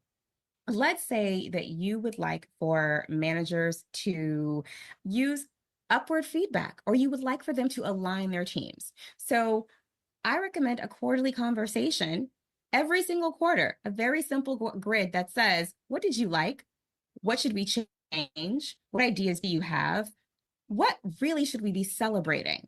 Every quarter, the expectation of that conversation, followed by putting that into some sort of a stoplight report, creates a rhythm or habit that every manager now knows. Once a quarter, I just need to align my managers. I need to align my team. Would you give us those again, please? I was trying to write them down and I missed it. It's like, what did you like? What should we change? What were the other ones? So what are the wins that we should celebrate from the last quarter? What should we change from the last quarter? What ideas do you have? What questions do you have about our deliverables or process? Those 4 questions once a quarter can keep a team in alignment. So it's that we expect managers to know intuitively that they should be doing this, but the honest truth is most of them don't. And so when we get really specific about, hey, once a quarter, have this conversation, and then here's a stoplight report. What you hear from that meeting, put it on this stoplight report. Green means I love it, it's a go. Yellow means maybe I need more information or it's in progress. Red means no, and here's why. And those 2 behaviors create a rhythm. Every quarter, have the conversation, update your report so that people can see that their actions or their comments have been responded to. That simple thing is a rhythm, and that's what creates glue. Can I confess something to you? You can. I wore this shirt today for this session. Okay. Because one of the things that it's easy for us to do in the world of HR is to feel like the managers are like against us, because sometimes they do things that feel like they're against us, right? It could harder work for us. But I wore this shirt because it says family is everything, and managers are part of that family, that we are taking care of the workforce, and we can't do it ourselves. They can't do it themselves. Yeah. We've got to work together and partner there. As I'm listening to you talk about some of these things, these like check-ins, that those pieces, I'm thinking about how we do that even as a family, like aligning on, hey, where are we going to go next, spring break? Are we planning for that? Are we getting stuff aligned? Oh, we've got to figure this stuff out week to week, day to day. Yeah. And so like that sort of thing, I'm thinking about those alignment pieces happen in our life. And I don't know why anyone would assume that would happen and things would work well at work if we weren't doing those same sorts of things there. Yeah. Well, and I think too that people think that it's intuitive, right? And I think like, so for me, it's intuitive because I'm also a trainer. I'm also like, so these things come intuitive, but for the average everyday manager, we say, keep your team in alignment, but then we don't necessarily, what does that really mean to them? And so by giving them a little bit of structure and a little bit of guidance and a little bit of expectation, where does that actually live? Where does that behavior live? Now we're taking the guesswork out of being great for them, because they know, hey, once a quarter, I'm going to have this conversation. I'm going to do this thing. And they can do modify if they want to. If they want to, ask for other different questions, they can. But we're building the habit and routine and the stickiness and the cultural alignment that people need. And so how you reinforce this is that if I'm a manager's manager, I might say, oh my goodness, have you had your quarterly, alignment conversation or check-in or whatever you want to call it with your team? Was there anything that they really loved that you want me to reinforce with them? Were there any questions that they had that you couldn't answer that I can help you with? So by creating that glue, that rhythm, that habit, you're also creating the opportunity for the manager above them to support them better, because now we know what should be happening and we know to check in, say hello, what challenge did you have? How can I support you? So not only are we giving them the expectation, we're now also giving them the support. So you've given a couple examples already. I want to ask you for one more, if you don't mind. I want to think about a specific point in time. So I'm a manager. I brought someone new onto the team. What we see in our data, this is going to freak people out, but we see in our data that 2 out of 3 workers say, I know if I'm going to stay at this company or not after I start within the first 5 days on the job. So that's like a quick decision turnaround. Anything we can do to help managers in those early days start building inroads, building connection, to really help that person feel like they're in a place they belong, they made the right decision, so they're not second guessing, oh gosh, I said yes to this offer and I should say yes to the other company. I don't want them thinking that in the first week. So we've got to really do something immediately to do that. And again, all of us in HR and recruiting, we don't have the time to do that for every new hire necessarily. So anything we can do to help the managers start building that connection from day one or even prior to that. Yeah, so I think a simple onboarding rhythm helps with that as well. And so it could be, hey, make sure that by day 5, you've asked them these personal questions like, from what you've seen, is there any great things from your last job that you can bring here? You have a fresh set of I like it.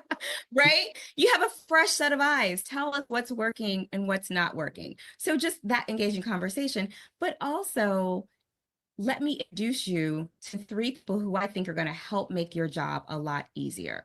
So by clearly defining what do we want that onboarding experience to look like, and then how do we equip the managers very simply with their 5 questions or their template to basically say, when you have a new employee, first start with getting to know them. So here's some questions you may want to ask them, because they probably do come with really good ideas from their last job. And they probably see what we don't see because we've been here long enough. But 2, everybody needs a buddy. So let's make sure that there are 3 people that you can say, hey, if you get stuck, go to these 3 things, these 3 people for these 3 things. And then also, here's our next divine check-in, or my favorite thing is, here's a red cone for you.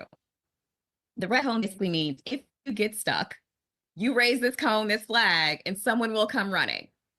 And those are 3 simple things that you can build habit and rhythm around. And again, if you're that manager's manager, you might say, hey, How is so and so doing? Did she raise a red flag? Or, what did she share with you from her last organization that we might be able to use here? And then also take those things that you heard and put them on your stoplight report so that they can know that, you know what, wow, my manager's responsive. She's listening to me right away. This is a wonderful tool. So building the structure of what you think it could look like, test it with managers, see what works, and then let them bring it to life in their own way.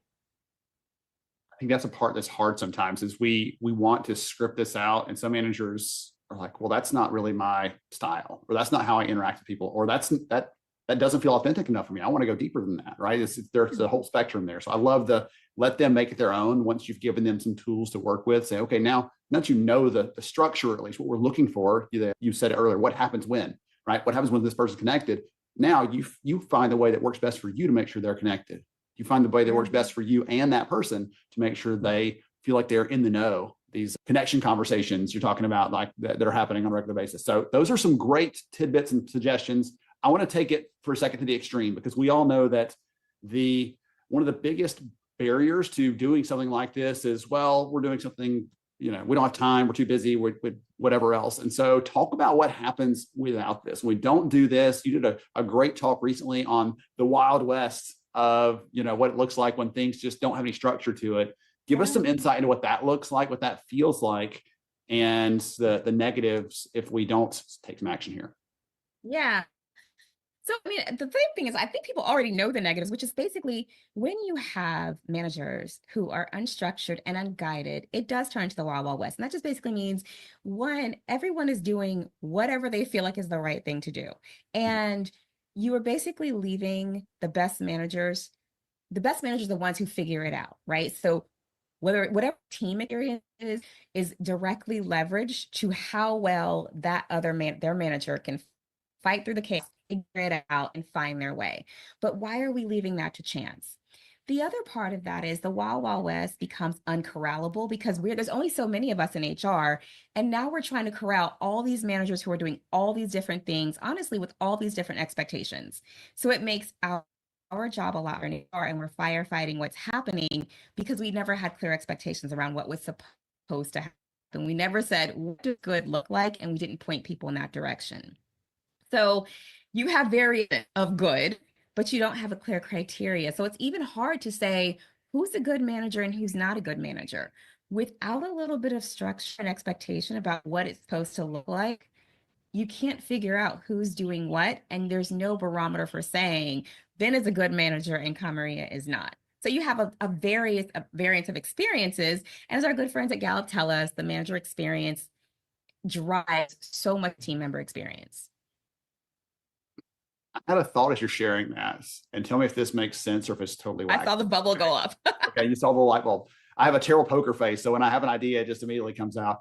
I'm listening to you talk about this, and like we think of managers as good managers or bad managers. But like if you said, hey, listen, micromanagement, we can all point to that. Like we know that's not good. We know that's a bad practice to exhibit and so on. But good managers aren't created just by not doing the bad stuff. Right? Good is not an absence of bad. Good is doing something else. And if we don't cast that vision, as you're saying, then they're never going to get there. Does that make sense? Oh, it does, Ben. You warm my heart.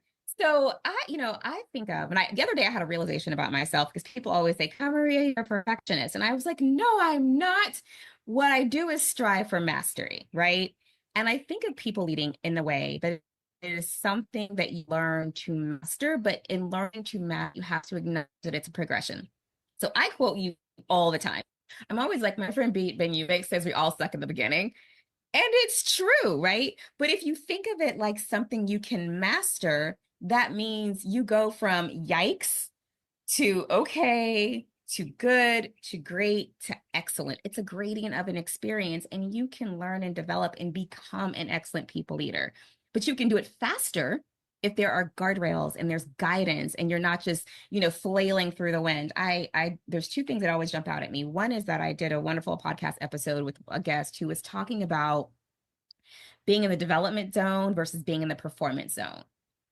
And from day one, it's very stressful to have to be in the performance zone when you haven't been in the development zone. So expecting for a people leader to take over a team, become a manager, and immediately hit the performance zone, it's kind of crazy. when they need their development zone. And that's what's getting them from yikes, we all suck in the beginning, to mastery. It's the constant development over time that helps us then say this works and that doesn't work.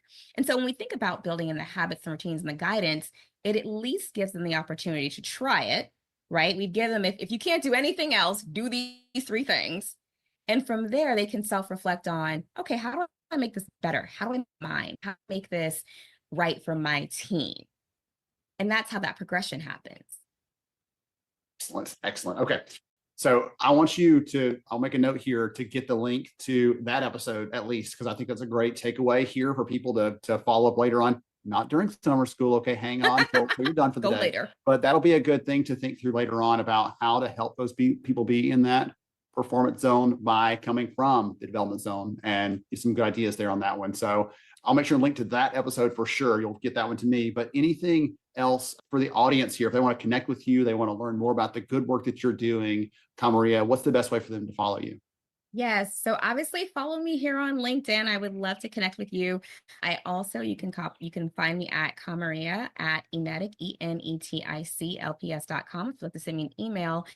And then I also invite you to visit me at managermomentum.com. You will find some tools and resources that will help you with setting up rhythms. And there's also a rhythm toolkit. So if you want to find your first 3 rhythms, it's actually a document there that will help you put the first 3 into place.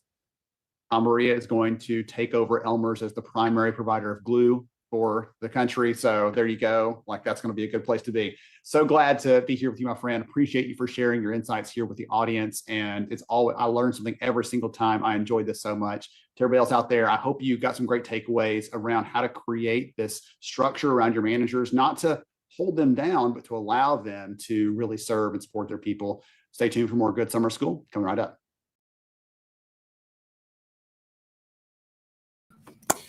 All right. I'm figuring out all the buttons behind the scenes over here. Hey, everybody. Ben's pushing buttons. What's new? You know what? So I need you to, I can't even see that back there. So I added George breaks into song, and I've got my own tally over there just to fight back and be fair and balanced over here. So you got to fight for your rights. You got a backup back over back here. Goodness gracious.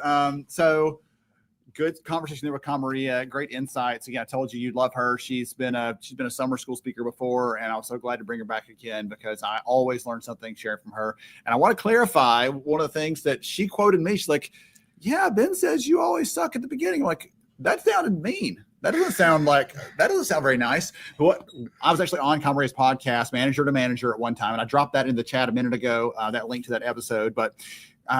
She was talking about it, and I said, listen, when I was a first-time manager, I was bad at it.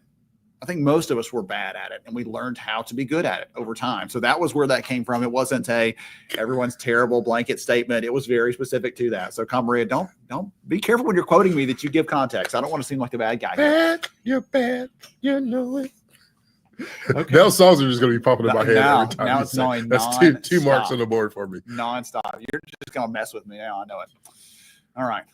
Anything else? I'm going to get the next one queued up. I think some of the things that really stuck out towards the end there, obviously, is so often we feel like we have to be perfect in everything that we do, everything that we say, and unfortunately, we're human, which means we're not perfect. But how do we master what we do? How do we become great at what we do? I know a struggle for me, Ben, was that I always wanted to be a part of everything, and I just wanted to be good at everything. And I remember my mentor came to me and said, George, it's great that you're going to live a life that's just good at a bunch of little things, but what if you can master something and be great at that one thing? And I'm still trying to figure out what it is, because it's definitely not singing, because I got a voice of an angel, but the angel has died. No. But I've mastered, championing my own purpose and figuring out what that is in my life. And I love championing people. Yes. And so being able to lead and champion others is something that I'm very passionate about. And so finding your mastery is so important in a world that everything says that you have to be perfect. Social media looks like it's so perfect. I wish more business leaders and leaders in general would just show how many times we failed and messed up, because the reality is that we messed up more. We struck out, just like a baseball player has struck, Babe Ruth struck out more than he has hit home runs. Michael Jordan has missed more shots than he ever made. And so in life, we got to understand we're going to miss more than we make, but we have to celebrate both. Because we haven't stopped. Oh, goodness. I want to go into like 3 other stories, but we got to keep the time. I want to tell you. Stay on time. I want to tell you about rejection therapy. It was a great book. Okay, book titles. That might be my other thing. We're gonna keep track of because I recommend a lot of books every single year. It's a nerd's job. All right, so you talk about mastery, being good at one thing. So we actually have Alicia Jones here with us. She's going to be talking about how to be an incredible HR business partner. We're going to talk about that specific part of our bigger role in HR and what it takes to do that really well. She's got some great insights. It marries up well with what we heard from Amy earlier about aligning with the business, but Amy was talking high level strategy. Alicia's going to talk about in your day-to-day tasks and work, how you align those. And so she was actually recently a guest on the podcast. Superstar, super smart, love her. And so let's jump in with Alicia Jones and hear about HR business partners and how to be a great one. And welcome to another session here at Summer School. I'm here with Alicia Jones, and we're talking about the role of the HR business partner, how to do that well. And I was thinking about the overall Summer School agenda this year. I thought we need to get deep in the weeds of this and talk about what it takes to be great at that, how to win at being an HR business partner. So no pressure, Alicia, but I mean, that's what they're all here to see. So welcome. Glad you're here with us. Thanks for having me. We are in it to win it today for sure. There we go. So before we get into some of the fun stuff around being an HR business partner, the roles of that, the opportunities we have, challenges, all the good stuff, would you take a minute and tell the audience more about who you are and what you do, please? Absolutely. Thank you for having me, everyone, and welcome. My name is Alicia Jones. I am a senior strategic HR business partner for a large global medical device company that's a portfolio type company. I have been in and out of HR and leadership roles my whole career, and I have had the privilege of being able to work in organizations where I've seen the entire life cycle of a business. I have been part of a greenfield startup. I have closed companies. And I have done all the little bits in between, the divestitures, the mergers, the acquisitions, the business pivots, and all the fun people things that come along with that. Goodness. Yeah, that's the thing. It's something we forget that the stage a company's in affects a lot of the flavor of the people challenges that come up sometimes, where it's like we're a startup where everybody's running breakneck speed. Like the challenges you have there are a little different than a company that's winding down, or even one who's just, hey, listen, we're continuing to grow 3% every year, whatever the number is, like something steady state over long term. Absolutely. We talked about this on the podcast as well, that context matters so much, not just the context of your business and your industry and your team, but the context of that maturity, that life cycle of your employees and your leaders, but also the business itself and how important that is to the HR role and how we contribute to that business. All right. So of all the different parts of HR that someone could be doing out there, some people are listening into this and they are a dedicated HRBP. Hats off to all of you. Others are wearing that as one of many hats that they're trying to juggle. They're finishing an investigation today. They're opening a job requisition tomorrow, all those other things. They're trying to get a wide flavor of audience members, we'll call it that, here today. So I'm hoping we can dive into some of the things that when they're thinking about or doing the work of an HR business partner, that they're doing that really well. So if you were to say, hey, listen, if you get nothing else from today's conversation, here's the 1 or 2 things I think are critical to do that well, what would you share? Yeah, and hats off to those armies of one. I have been there myself, and I understand and honor that work that you're doing and that diversity you have to cover. We have a broad scope. And no matter your role, whether you're a specialist, a generalist, in a leadership role, I think the most important piece to contributing from our role into the business is to understand that you're a business leader first. Start there. Always start with understanding, again, that context of your business.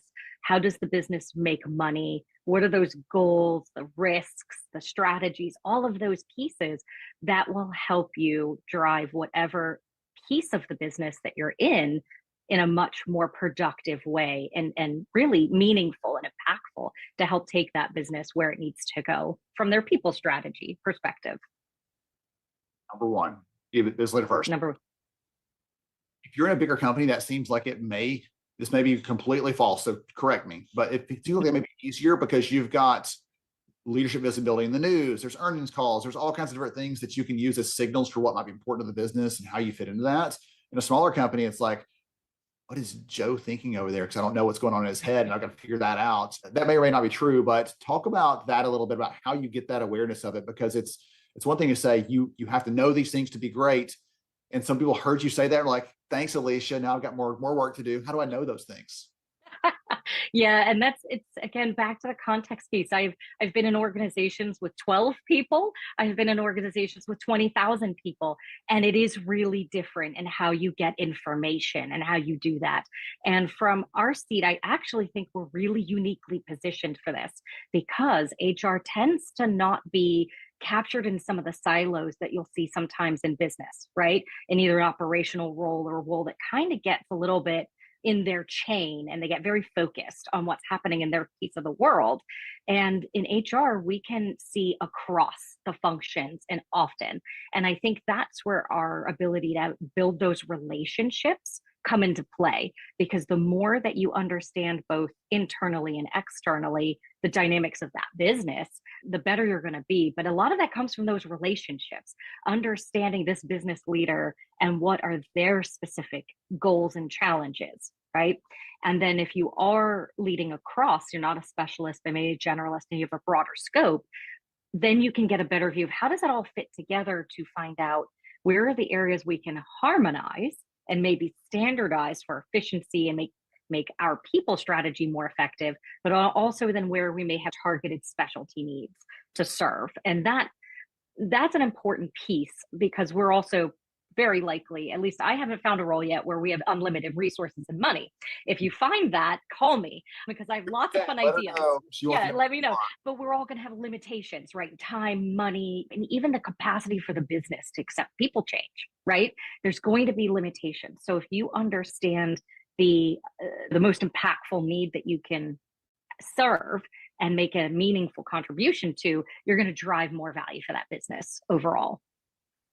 So you used a phrase there, or a term, you said harmonize. And that's when we're both kind of in sync. We know what they're trying to do. They know what we're trying to do. And we're both sort of marching in the right direction together. I feel like that's a really powerful visual for that, to make sure that people hear this happening. It's just not just them telling us what to do.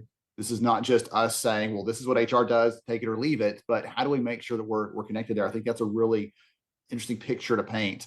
One of the things I want to ask you is, our theme today, actually, and for the overall event, is moving from reactive to proactive. And a lot of what an HR business partner does is react to situations and things like that. But there are also opportunities to be more proactive, to step in before, when the problem's this big versus when it's this big, and things like that. Do you mind talking for just a moment about the value of being proactive, and maybe some areas where someone could think about leaning in versus sitting back, and how that's going to make a difference in their work as an HR business partner? Absolutely. Yes. And I think there's an element of a role that, yes, it's going to be reactive. There's going to be urgent things that come up, employee needs, whatever it is, that have to be addressed in that moment. It does happen, and we can't always predict that or control that. But in a general sense, the bulk of our work, especially as a business partner, should be just that. And it starts with that understanding the business. When you understand the business and you are showing up as a business leader first, and then helping the business strategize and drive those people pieces, the people plan that will enable that strategy, that to me is the key. So the idea is you want to position yourself that you're a partner where strategy is set, not just you take it, the direction from the leaders of here. Yeah, here's my wish list. Go create all these amazing people programs. Go fix engagement, right? No, it's about, and a lot of that comes through that relationship, but also how you work in that space, your ways of working, right? If you are always reactive and don't come back with a level of courage to challenge those leaders about, what could we have maybe done differently? How could we get in front of this next time? How do we be more proactive in looking at, for example, one of my hot topics is always workforce planning, right? How do we look ahead to the talent skills we're going to need instead of waiting for someone to resign, right? That's if we play in the reactive space, we will continue to build that view that we are reactive, right? So we also have to take those courageous steps to push those strategic agenda pieces to say, we can be proactive here. Here's how we build that plan in context of the business, right? And that's the key for me. That's where I've always seen the success. If you try to do it on your own and try to push something that the business doesn't see needed or they don't have a pain point in, you may have a harder time influencing that, right? But if you've picked up on these business pain points and you say, we can solve that, I have an idea, they tend to be a little more responsive to you if you look at it from their seat first. You said you may have a harder time. That was so politely put. You're going to fail miserably. Okay. We'll just be very clear, plain spoken. Not going to work. If you're HR trying to drive another program through down someone's throat, it's not going to fly. They may endure it for a little while, but they're not going to support it and believe in it and encourage it for the future. So remember that, everyone out there, that yes, it's got to be a partnership. Now, that's not to say that you can't bring ideas to the table. You were talking about the importance of encourage, Alicia. Bring ideas, bring things, but you can't just show up and say, hey, listen, we think that well-being is the most important thing, so we're going to have a wellness benefit, and they're going to need 4 hours a week to do this wellness thing, and those leaders are going to look at you sideways like something's wrong with you. No. Hey, listen, we are not productive as they can be because people are stressed to the max. This is going to allow them to be more productive, serve more customers, build more products. Oh, suddenly it's a conversation they want to have because it's solving a problem they have. And it's still the same thing, but you're bringing it from their perspective and showing up there with that. Exactly. Yeah. Goodness. I'm trying to, in my head, tie these different connections together as the audience is here and as I'm hearing them live here.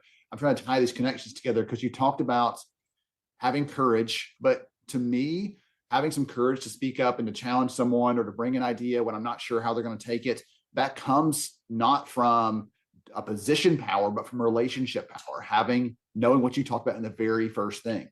When they know that you know how the business makes money, where the biggest costs are, what the things are that keep your leaders up at night, when they know you have a foundation for a relationship there, when you were just showing up, only speaking HR, you're just late to the meeting, you're not doing those other sorts of things, then you're just executing. Gives the other part you talked about. Be there for the strategy setting, not just the execution portion. That's what makes this happen. So I'm trying to paint this picture for everybody out there that what Alicia's sharing, you can't say, oh, I like this part and I want to just do that part. No, it all comes together. Would you agree? Absolutely. Yeah. That big picture thinking. I'm a big fan of systems thinking. So if anyone wants to geek out about that with me, reach out on LinkedIn. I'm all about it. But exactly that. You have to understand that leaders piece, but also the business's piece, right? And what are all those strategic elements? We cover a lot. But if we understand where the business is going, we can focus that effort. We can focus those interventions where we know is going to drive the impact. And I want to double back on something you said about the lingo specifically. Yes, another piece of advice I would have is drop the HR lingo. They don't know the acronyms. They don't care, right? Like, let's be honest. Speak their language, not our language. We know it. We understand that foundation. You may use that if you are in a larger team. You may use that internally with your own HR peers and leadership. But when you're presenting to the business, you need to modify that to their language. And that will help you get that buy-in. It'll make it much easier. It just shows a level of respect for the work that they're doing. And it shows an awareness, I think, on your part of, again, they know that you're going to put that, I think, overall. How do you measure your success as an HR business partner over maybe not just today or this week, but over the long haul, looking back at Alicia's long and storied career, as you mentioned earlier? How would you measure success as an HR business partner? Yeah, that's a great question. So for me, I measure it in a couple of different ways, right? I have my own personal goals and KPIs, if you want to call them, but I also look at the business ones that I'm influencing, right? My favorite definition of an HR business partner is that we predict, diagnose, and prescribe actions to improve business performance, right? So again, not talking HR speak, I'm talking business speak. If they have a attrition problem, can I help with a people intervention that will drive more retention, right? And show actual results. And that's one of the pieces that sometimes can be difficult in the people strategies. Some things you can find those quick wins and resolve something immediately. Other times it takes time. It can take years to correct, say, a compensation mismatch within a market, right? There's budgetary constraints to that. That might take several years. So for me, measuring this success comes in a couple of different forms. measuring it myself, competing against myself, as I like to say, but also those real key business indicators. What is important to the business and how have the people programs impacted them positively, right? And if it's long term, those milestones, being able to track it over time. Are we trending in the right way? Those types of things. So really looking at the results at the end of the day. Are we producing the results that the business needs to perform better? So give me those three one more time. The predict, or the other ones? It is to predict, diagnose, and prescribe actions to improve business performance. That's your homework out there, everybody. Write those three down. Predict, diagnose, prescribe, and think about a problem that you're seeing aligned with the business that you can bring in a potential people solution to by doing that. So great call outs there. Okay. You are full of knowledge, full of insight, and we're going to see if you're full of something kind of fun in a minute. So I want to ask you, we see the good, the bad, the ugly, all the strange and weird, like all those different situations as HR business partners. We have a front row seat, and we're not just a spectator, we're often a participant in that, trying to make it all go. So talk about, if you don't mind, one of the weirdest or strangest situations you've had to deal with as an HR business partner. Yeah, I probably have a list for you. And I've joked with previous colleagues about we need to create the HR book. We've even gone as far as chapters of like, here's our war stories. We all have them. I think one of the most unique experiences that I've had, besides the startups and closures and the business life cycle, I did have the experience once of needing to exit my own boss. And that was a very unusual experience. It was one that no one really prepares you for. At least I was not ever trained. And we're used to assisting managers of exiting people or people below us, but exiting up is a little bit different, especially when it's in your direct reporting line. And so this was early in my career, actually. And I'm very thankful for that because it helped me develop the concept of not every exit has to be the walk in the door and here's your box and walk out scenario, right? There's nuances to how you exit. And you can do that by treating people with dignity and respect. That's really important to me, compassion. And this was the first time that I went into a negotiated exit, really, of saying, hey, look, we need to have a professional separation. Let's try to handle this in a professional way. And came up with a process to negotiate how that could actually go where it wouldn't harm the individuals or the business in that interaction, right? This was someone that could have caused some either morale or reputation damage. So we needed to handle it appropriately. So it was an interesting experience. I'm glad that I had it, and certainly helped me develop a little more creative thinking and how we can do these things. That is wild. I've never had that experience. I don't know that I want that experience, but if I do, I know the person to call to say, hey, give me your tips and your advice on that one. So the good thing about that, I love that you start off with, listen, I had to see this as not as a process or a transaction, but this is a human being ultimately, and I have to treat them as such. You don't know this, but earlier today, we actually had a session in summer school around like the importance of the human in HR, and never, ever forgetting that, because we get focused on the things we're accomplishing and what's on I doubt anyone's goals and performance, OKRs, all that good stuff, as an HR person, have something in there about being a human to other humans. But we feel that, we know that is critical as part of the work we do. So thank you for sharing that. For the other ideas and advice today, if someone wants to connect or follow you on LinkedIn, is that the best way to do it? Absolutely. Yes. I'm one of the original old school Lion, the LinkedIn open networkers or whatever it was called. I feel like I age myself when I say that. But yeah, I love to connect with people. Feel free to reach out. Perfect. I'll make sure and drop that into the chat here and then in the comments for everybody to reach out to you, Alicia. Thank you again for joining us, for sharing your insights there. And everyone else out there is now better prepared to do all those pieces of being an HR business partner because of your presence here. So thank you again. To everybody else out there, stay tuned for more HR Summer School coming right up. All right. My screen keeps doing wonky stuff, George. There we go. All right. So I love hearing from Alicia there on some of the ways we can predict, diagnose, prescribe, using those things as a way to connect what the business needs to align there. And again, I have sometimes this idea, because when we're doing these conversations, you remember this thing from another one, it ties together. But as I was listening to that last part where she talked about having to exit her boss, wow, what a crazy story. but she talked about the importance of dignity and respect. And it brought me back around to Caitlin's conversation this morning around the human side of this. Anyone can follow a policy. Anyone can follow a process. I don't know why they don't do it, but anyone can follow those things. But it takes a special person to do that with heart, right? With kindness, with respect, even when it's really hard, even when you're like, I can't believe you did that. We still have to keep that human piece to it. And so I got that from Alicia's. Yeah, I think it comes down to me. You know how I feel about the M word, manager. Something that if we can create our own book, right, as is mentioned, like we can make our own HR book. Yes. One of the things that I would want to be in charge is that managers are not somebody that's over people. Managers are for systems and processes. You manage people.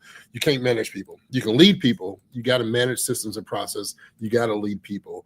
And so when it comes to those challenges, that's where human, right? You manage the system and process, leading with empathy, leading through authenticity is something that's important. That comes to the people skills. I'm sorry, you're telling me something so important, so true, and so accurate. You don't care. You're worried about your shirt changes. I watched someone notice that I'm wearing the summer school 25 shirt. So be a fire prevention plan, not a fire extinguisher. That be proactive, not reactive, is the focus. So, Marianne, I tagged your name there. We'll make sure and get you into the list for winners later on today because I didn't see any. Someone else might have called that. Sorry if you did. That's the first one I saw. Audience here, what's been your favorite session so far? Have you really resonated with one or another? Caitlin's paid a lot of people to be here. They better say her name. Yes. Outside of Caitlin, ladies and gentlemen. Okay, which I'm joking. it's like George saying that I'm his favorite co-host. Like, okay, there's not another co-host here. Come on now. Caitlin. All right. Well, Caitlin has to give him, but the glue. The As glue. a resigned educator and a former Air Force the glue. instructor, that all comes together, and I'm like, wow, I've been hearing this I'm gonna date myself like over 25 years. So when I do an interview, I'm like, your request Yes. is no. Great. So it makes sense. Excellent. So Kamaria, someone in the audience as well, saying Kamaria is her favorite too. So she shares some great things on the manager piece. Love that. So some great, again, it's at some points like picking your favorite children. Love all the sessions. Every one of us resonate with one or another, get some ideas from them. So some good ideas coming here. George has actually been over here working behind the scenes to tag a few people who are going to be getting some prizes. So let me get that queued up and make sure we're in the right place for that. Boom. All right. There we go. Yeah, let's share this out. So you pick names. Go for it. I'll pick names. Go for it. You did the heavy lifting. So if you are listed here on the screen, the one thing George did not do is tell you what to do about this. So if you email, give yourself a round of applause. Yes. Number one, you won something. Yes. Congratulations. We do have some winners here in person that we're going to recognize. We'll do that as well. But shout out to Allison Smart, Esther Zone. I like to butcher names. I wasn't going to ask you to read the names. Mr. Demetrius Russell, Ellie O'Keefe, Chris Triplett, Donald Grubb, Carol Sheets, Kimberly G. Kimberly G. There you go. So if you are one of the winners there, go ahead and email events@lhra.io. So events@lhra.io. We'll make sure and get that onto the slides going forward. He's putting it on live. Look at that live stream. There you go. And Jill will take care of you. We'll make sure and get your info and get those things out to you. We'll actually let you know what the awards are later on too, the prizes and stuff, because we're doing it on the fly, as you can tell. So great set so far. Amazing insights. We have it always goes so fast. We're more than halfway done for day one. So we have. You remember, my friend, the first year where it was 5 days for 5 crazy hours. It was like all by yourself. 4 hours a day. All by myself. I'm behind on my board back there. Yes, that first year, I told someone this morning, I said it was wild, but it was also, everybody was, I don't want to take this the negative direction, but it feels like today people have this level of stress and a burden on them in HR that we haven't felt as strongly as we have since potentially back in 2020. And so that's one reason I feel like we have the attendance this year is like double what it was last year. People are so excited about this, and it's not because of me or you. Maybe it's because of you. It's not It's because of me. not because of me. It's definitely not because of it's my because singing. we're getting here together because we know that we need a reminder that the work we're doing matters. So we're here to give you that reminder, to give you a little bit of humor to go with it, all those good things. Little song lyrics, no extra charge for that. If he takes his shoe off later to wave it at you, I may just scoot away a little bit. Fair warning. So hey, we're gonna have some fun. All right, we have 2 more sessions today before we wrap up, and we'll do some more giveaways towards the end of the session. So stay chimed in. We appreciate all of you for being plugged in, for being part of the community, and we're excited about this. We ready? I'm ready for the next one. All right, let's dive into this. So we're going to hear from Agata over at Zayzoon. They're one of our partners this year, and she's going to talk about recognition, right? And that's like your love language is like talking about how to do this better. And so I was like, when that conversation came up, I said, I've got the person to do this interview, to do this conversation, and it was perfect fit for you. I felt it was a great conversation, and I gotta say, she's got a cool name. I gotta say, I got it. Okay. He'll be here all week, people. He'll be here all week. All right, here. Let's jump into this. Let's have some fun. Let's learn from Agata about recognition, how to bring this into what we're doing, and get smarter on that topic. Hey, I'm so excited as we continue along with these sessions today. See that pun intended? I got a good friend here that's going to be joining us, and I'm very excited. Agata, which is your name, by the way, everybody out there, can you tell us a little bit about who you are and what you do, and maybe what's a passion of yours that not a lot of people really know? Okay. Well, I think no one on this webinar would know that I am super passionate about golf, which is relatively new, but everyone at work does.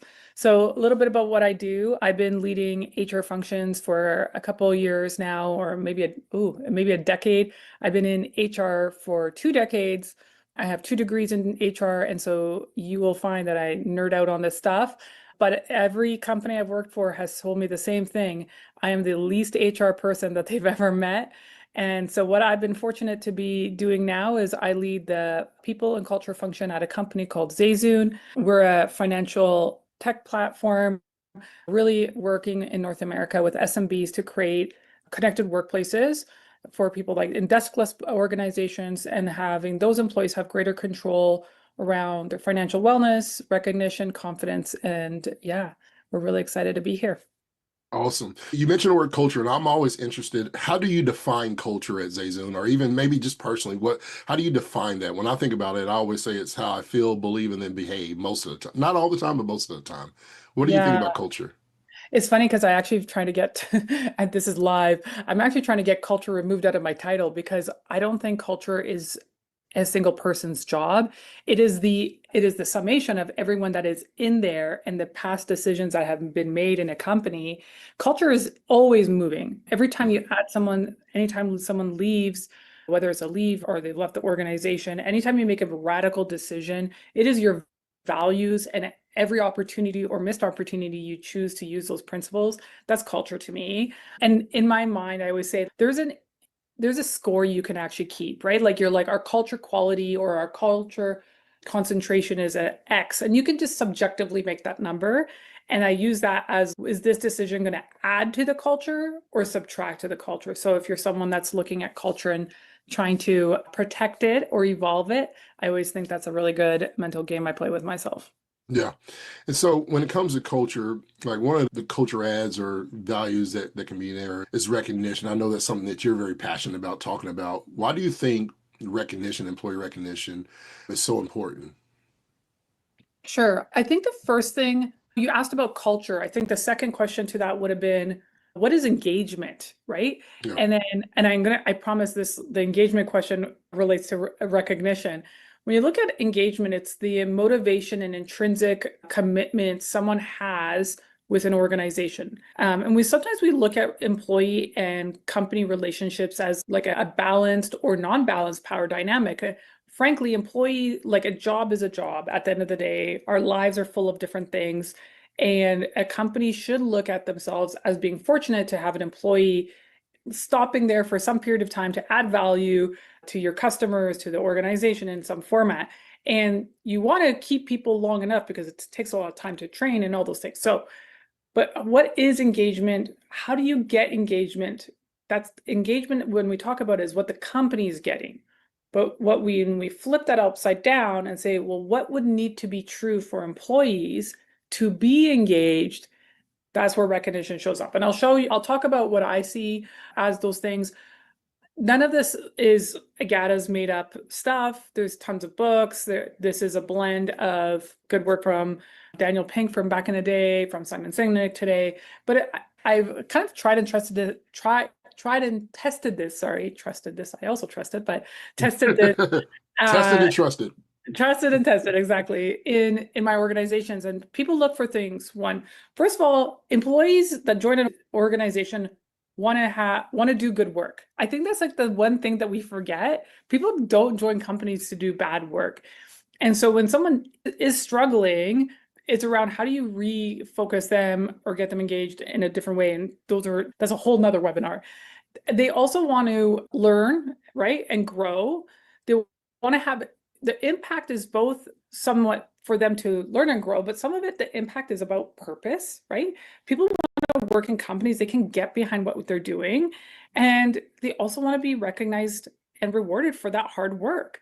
And so when you think about like learning and development, growth, good work could be hard to achieve. Some organizations, good work is you make your pizza on day one and it's good. Some days, like my job sometimes takes months before I can really say I've done good work or I've impacted the purpose in a meaningful way. And so when I look at those things that people look for to feel engaged and committed and have that emotional or a connection to the purpose of the business, recognition and rewards are like the gateway drug to that. Is the easiest of those things to do, and is actually also the one that HR and leaders use the least, even though it's like free, it has no money. Like you could put money behind it, but really good recognition doesn't take a whole whack of effort compared to developing learning development plans. And I'm not saying those are not important. I'm just saying my passion is recognition is the underdog of those things that people look for, and it's the easiest one to attack.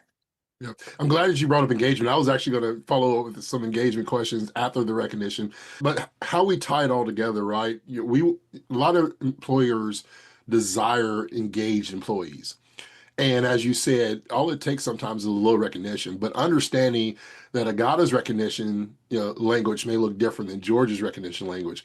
How do you know, and what does it take? Because when I think about this, I want to do it.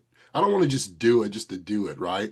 I want to do it and do it well. I want to be able to have a strategic plan around that. And so what are some of those critical components? Because when I look at it, we're all different people, different places in our life. And as you said in the beginning, we don't just do something just to mess it up. We want to do things well. We want to work well. So what does it take to do engagement well? What does it take to do this recognition well, to where it's speaking to all people and not just something that we're just thrusting out as a company that says, this is what recognition look like for us.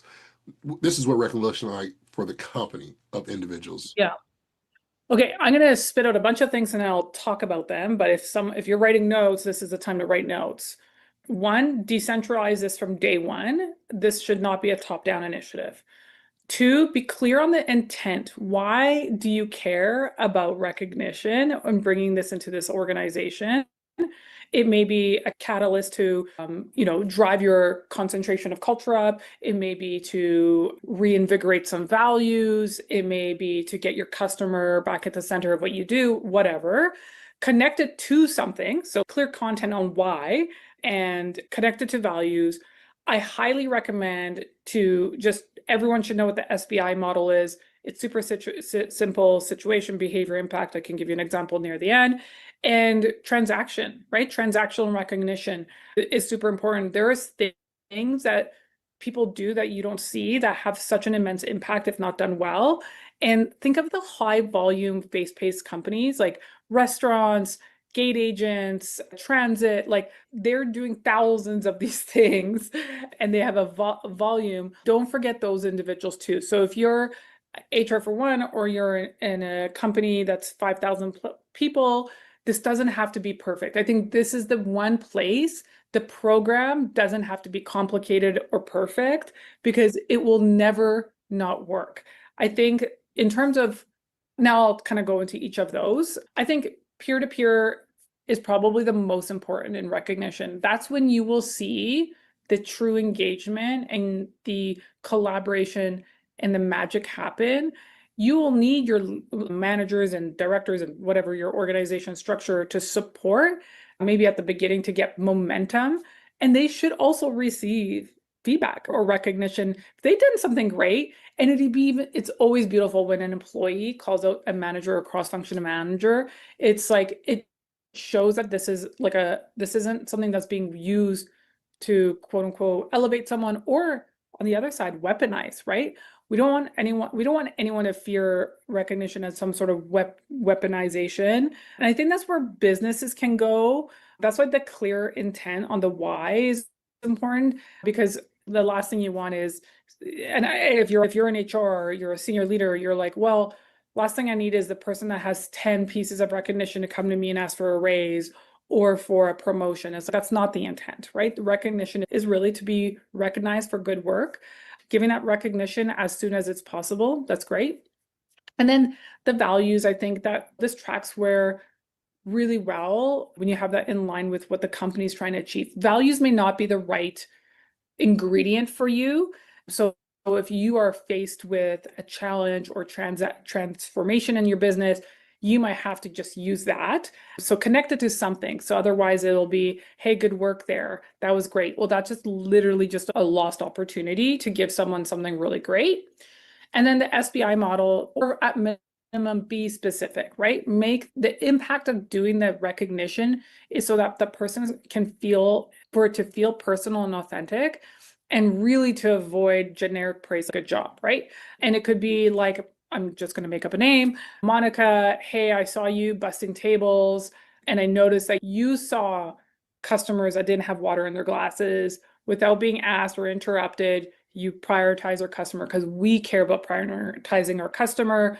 And the impact is that probably left that set of tables feeling they were seen, taken care of, and that we worked as a team, and probably left a bigger tip than they would have otherwise, right?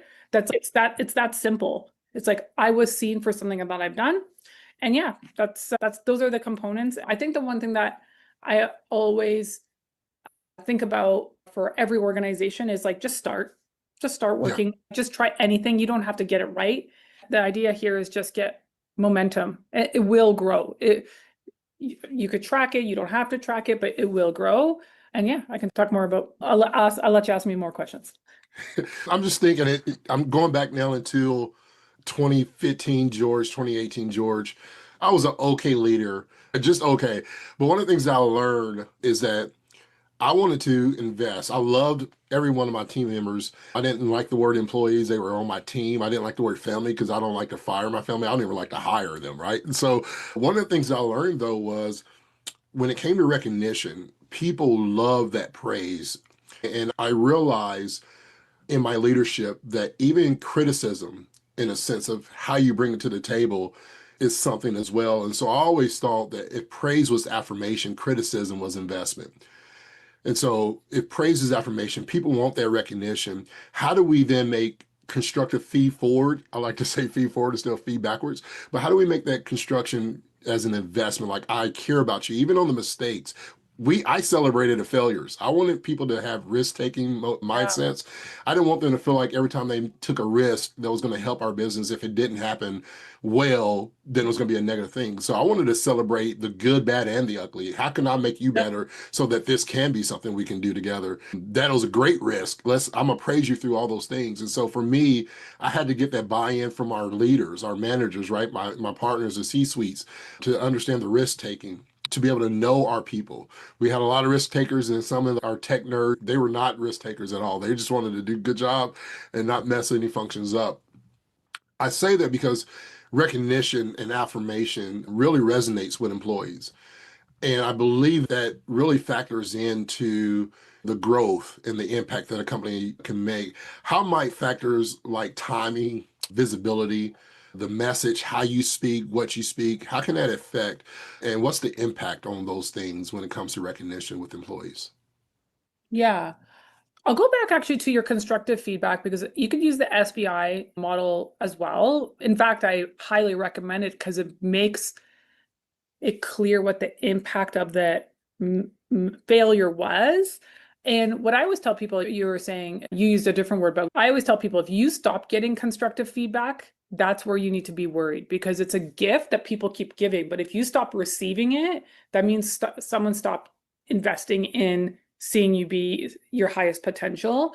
And I always ask leaders in really tough times, like, when was the last time you gave feedback? And they're like, oh, like, I stopped. It's okay. Why? Is it because they never received it? Okay. It's like, well, that was the intervention, not 6 months later. And so, yeah, I think the difference with constructive SBI versus praise SBI, oh my God, I'm going to say FBI, is I think what is constructive, depending on the impact, it may need to be pulled aside. Now, depending on your culture, some cultures are actually high, let's celebrate failures. And I've seen those are really cool, because there is some good. Is here was your idea, here was what I appreciated, the effort you put in, and here's what the outcome didn't work out. That's a different type of failure versus a behavioral choice failure. So you'll need to navigate that. Then I already forgot the second part of your question. What was your question? What was your question? Please repeat your question. How might they factor into timing, visibility, and message effect and its impact? Yeah. I think quality of the messaging is actually more important than timing. And I know that sounds kind of backwards, but say someone did something really good and you say, good job, you did it immediately, that means nothing. That literally means nothing. You could have just blown air at them and that's it. Where if you come back a day later and say, hey, I wanted to give you feedback, but I didn't have a second yesterday in the moment, but I wanted to just give you that, let you know, I saw you do this thing. This was a situation. Here's what I saw, and here's the impact. And that was really appreciated. And I see you really put an effort and thought, and I really appreciate that. Actually means to that person, not only did it get relatively soon, but that you thought about it, right? So to be in someone's thoughts is like being seen, but for a longer period of time. So quality of the message is far more important. I've sometimes forgotten to give someone feedback for a month, and then I'll be like, oh my goodness, I have it written down. And then I'll be like, let me just give me a second. And it still lights people up. So yes, can you get it as close to possible? Great, because then they know what they've done right and they can repeat that if it's a repeatable situation. But quality of the message is absolutely more important. Visibility, I think that depends on you as a leader, because some leaders are not public praisers, and that's okay. And some employees don't like public praise. I'm the inverse. I rather get private praise, but public criticism, because I would love to be able to understand from other points of view as much of what went wrong so that I can really see the bigger picture and fix it, versus public praise. I quite literally want to roll under a table and hide until it's over. So, but send it to me, have it to me, and whatever. So you'll find your balance, and it doesn't need to be perfect. That's the beauty of this. This is like a zero risk. People are not going to quit and cry over getting public praise. Just find the right, figure it out. It'll work itself out. If an employer wanted to start strengthening their employee recognition, what are some of the first steps? I want some good takeaways here that they can walk away with. Yep. The first is, don't start with decentralization. I think the precursor to don't centralize is actually don't micromanage it. So if your company is 100 people, it's going to be easy to know everybody and try to remember, did so-and-so, did Johnny Smith get one? Did so-and-so? It doesn't matter. If someone feels like they're not getting recognition, that's a beautiful conversation to be having, which is you didn't earn it, or you're not visible, or whatever it is, right? I think, and that can re-engage engagement. So don't overthink the outcomes, and recognition can feel random, unfair, and worst case scenario biased. Again, if you get clear on your purpose and employees participate, they participate in fixing this. This is us. This is an us event program. This is not a top down, right? So don't micromanagement. It's not just create the trusted environment and psychological safety. I honestly say decentralize it from day one. If people aren't giving recognition, just call them into it. Like, just say, hey, this isn't a punishment, but like, I've noticed that you've never given recognition. I'd really like you to consider like participating. like you are and part of this company, you're an anchor or a cultural beacon, participate. Or you can do it different ways, which is if employee gets recognition or someone received recognition for the first time, it's like you've received recognition. Now it's your turn to give it. So in the next 2 weeks, find someone to give recognition for. There's no way that people can't find that. Yeah, I would say it's gonna take off. And then let managers supplement peer recognition, not own it. So if the manager have seen and observed something, for sure, absolutely have the manager do that. But if you see, managers typically are really good at, they have a high EQ, they kind of understand what's happening in their teams. So if you can see someone being missed, they can participate by their own observations or seek to find some there. So again, this isn't meant to be weaponized to or for or against anybody. This is supposed to be additive and really building that concentration of culture.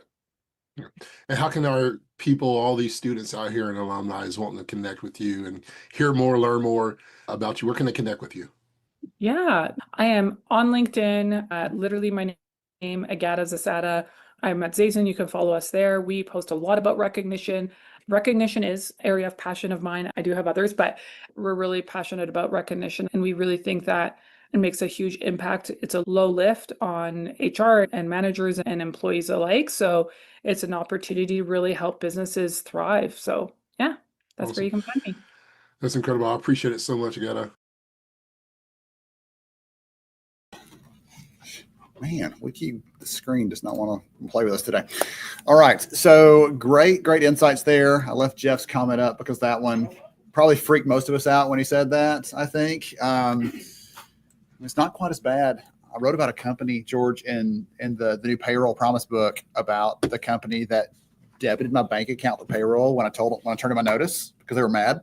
So they took the money back, which is money. I think there's a word for that. I think it's illegal. So yeah, that was kind of fun. You should take them to your worst job and make sure the door hinges are locked for good. Make sure they're tied up. So one of the things when the comment came through talking about how do we share criticism or share a critique in a way that's helpful, the thing that came to me, there was a piece of research done. You say data make you feel good? There was a piece of research done a while back that looked at. Can't keep straight. So there was a piece of research that came out that said, okay, they took a group of students, and one group they said, here's your grade, here's your feedback, essentially. The other group that said, here's your feedback, I know you can do better, give it another shot. And so the group that got the acknowledgement and the request to do it again, they said, okay, both groups, you're welcome to do this again, turn it back in. And the second group was not only more likely to turn it in again, but likely to get a better grade on the second time around because they've been told, I have high expectations of you, and I'm sure you can do better than this. So the expectations and the assurance, it's not just saying, hey, go fix that, George, but hey, listen, I know you can do this. I've seen you do things that are harder than this. Here's how you should approach that. Go make it happen. So bringing those things together, saying, I believe in you as part of this versus just, wow, that looks hard. Go figure it out. That's a different kind of posture. Yeah. And one of the comments that I kind of stood out, and I just put this in the chat because the balance of what is appreciation and what is recognition and what does that look like. And it's just George's thoughts, which means that it's absolutely true and right, and your thoughts are wrong. I'm just joking. But what I think about, Ben, when it comes to recognition, I believe recognition is something that is earned. And it's based on us doing something. I recognize you because of an action that you took. When it comes to appreciation, I believe appreciation is something that is given because it's something that I am, right? Appreciation is me as a being, as a human being, is who I am. And so I'm giving you appreciation for being the woman that you are in my life, for being the team member, Jonathan, that you are on our team and the work that you do. And so I recognize you because of what you were doing, and you earned that recognition because you put in the work, you went over and above, you served somebody, you stuck to our core values, and you cared about somebody. But when it comes to appreciation, it's given because it's based on being. And so just to take away from that conversation, Agata was incredible. What we didn't capture on camera was even great. And so there'll be more conversations to come for sure. Yes, you're like, that's the fun of some of these is there's a longer bit. We trim it down to fit the agenda. And so some of these, there's extra stuff that'll have to come out later on. Yeah. So, okay. Excellent. Good stuff. So we have one more session today. right? Am I correct? Time keep on ticking. Am I correct? Ticking. Yes, we're up to Jeff. I've seen Jeff in the chat already. He was the one I gave this great comment a minute ago on, hey, you should just be glad you got a job. Here's your paycheck. Maybe I'll show up next week. Ooh, goodness.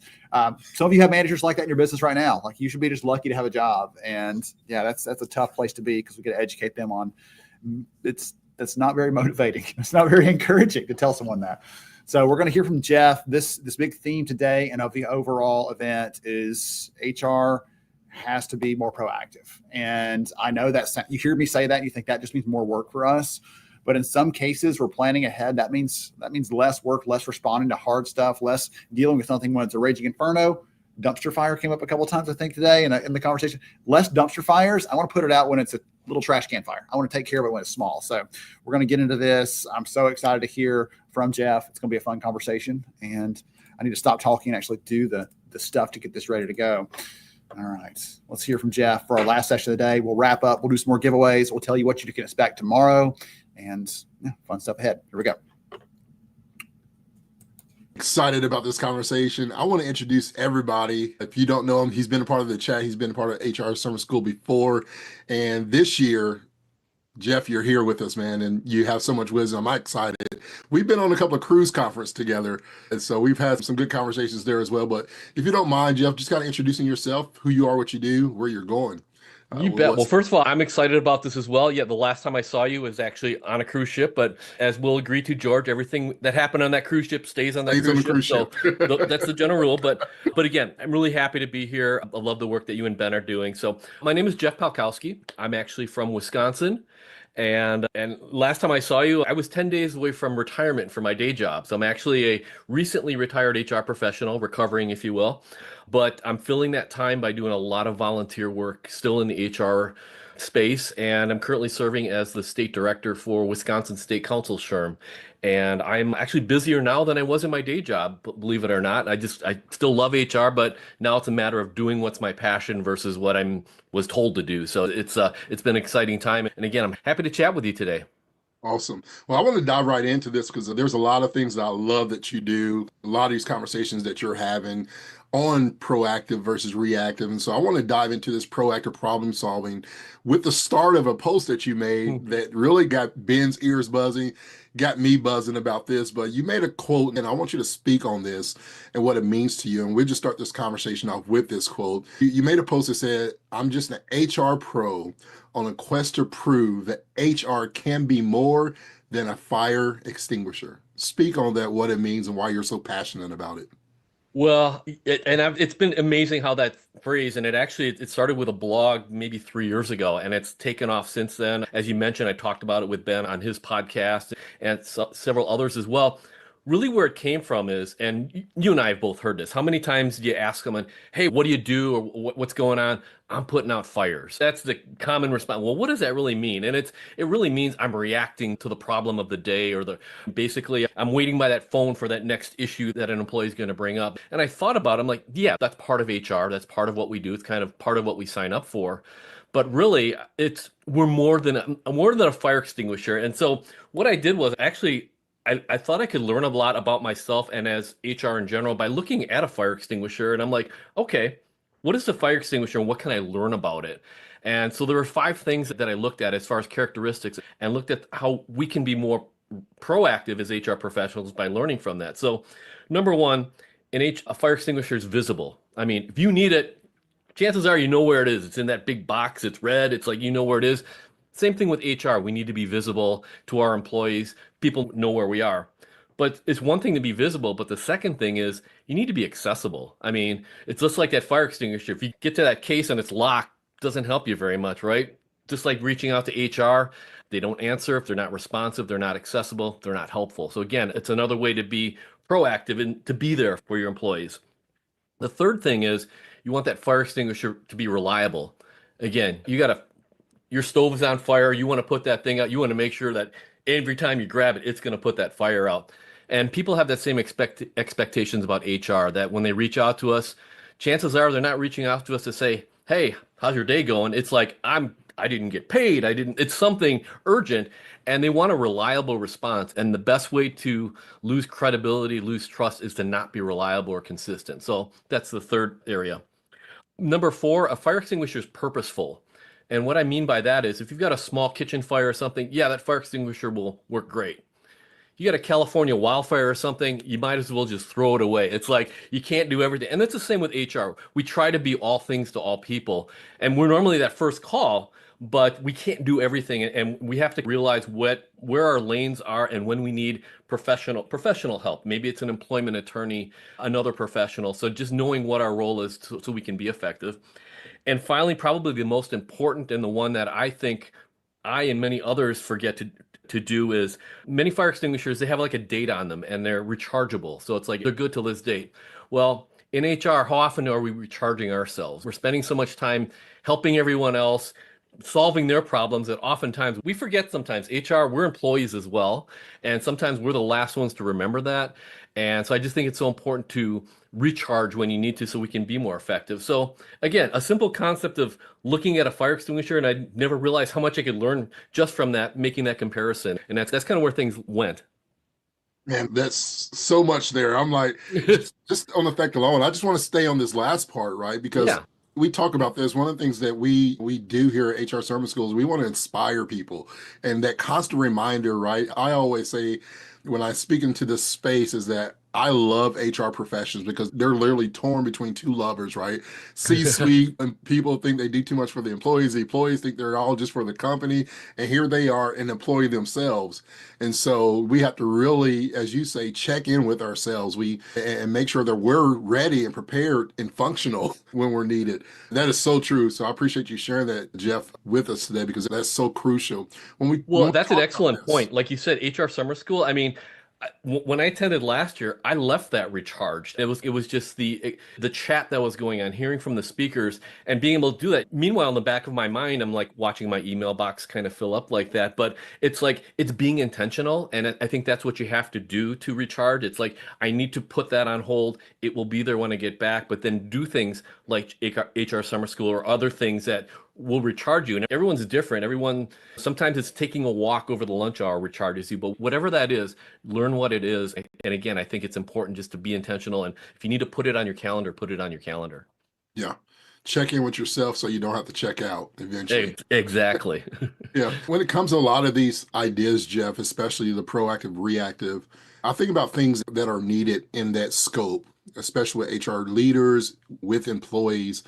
And it comes around for me, I think of two things, trust and resilience. Because we talk about uncertainty and we've all experienced that, right? In life, it comes, it goes. We can talk about change, but in moments of uncertainty and change, what are some strategies that can help HR pros and leaders use to really strengthen trust and build resiliency among employees when it comes to how we move and what we're doing in this change and being proactive?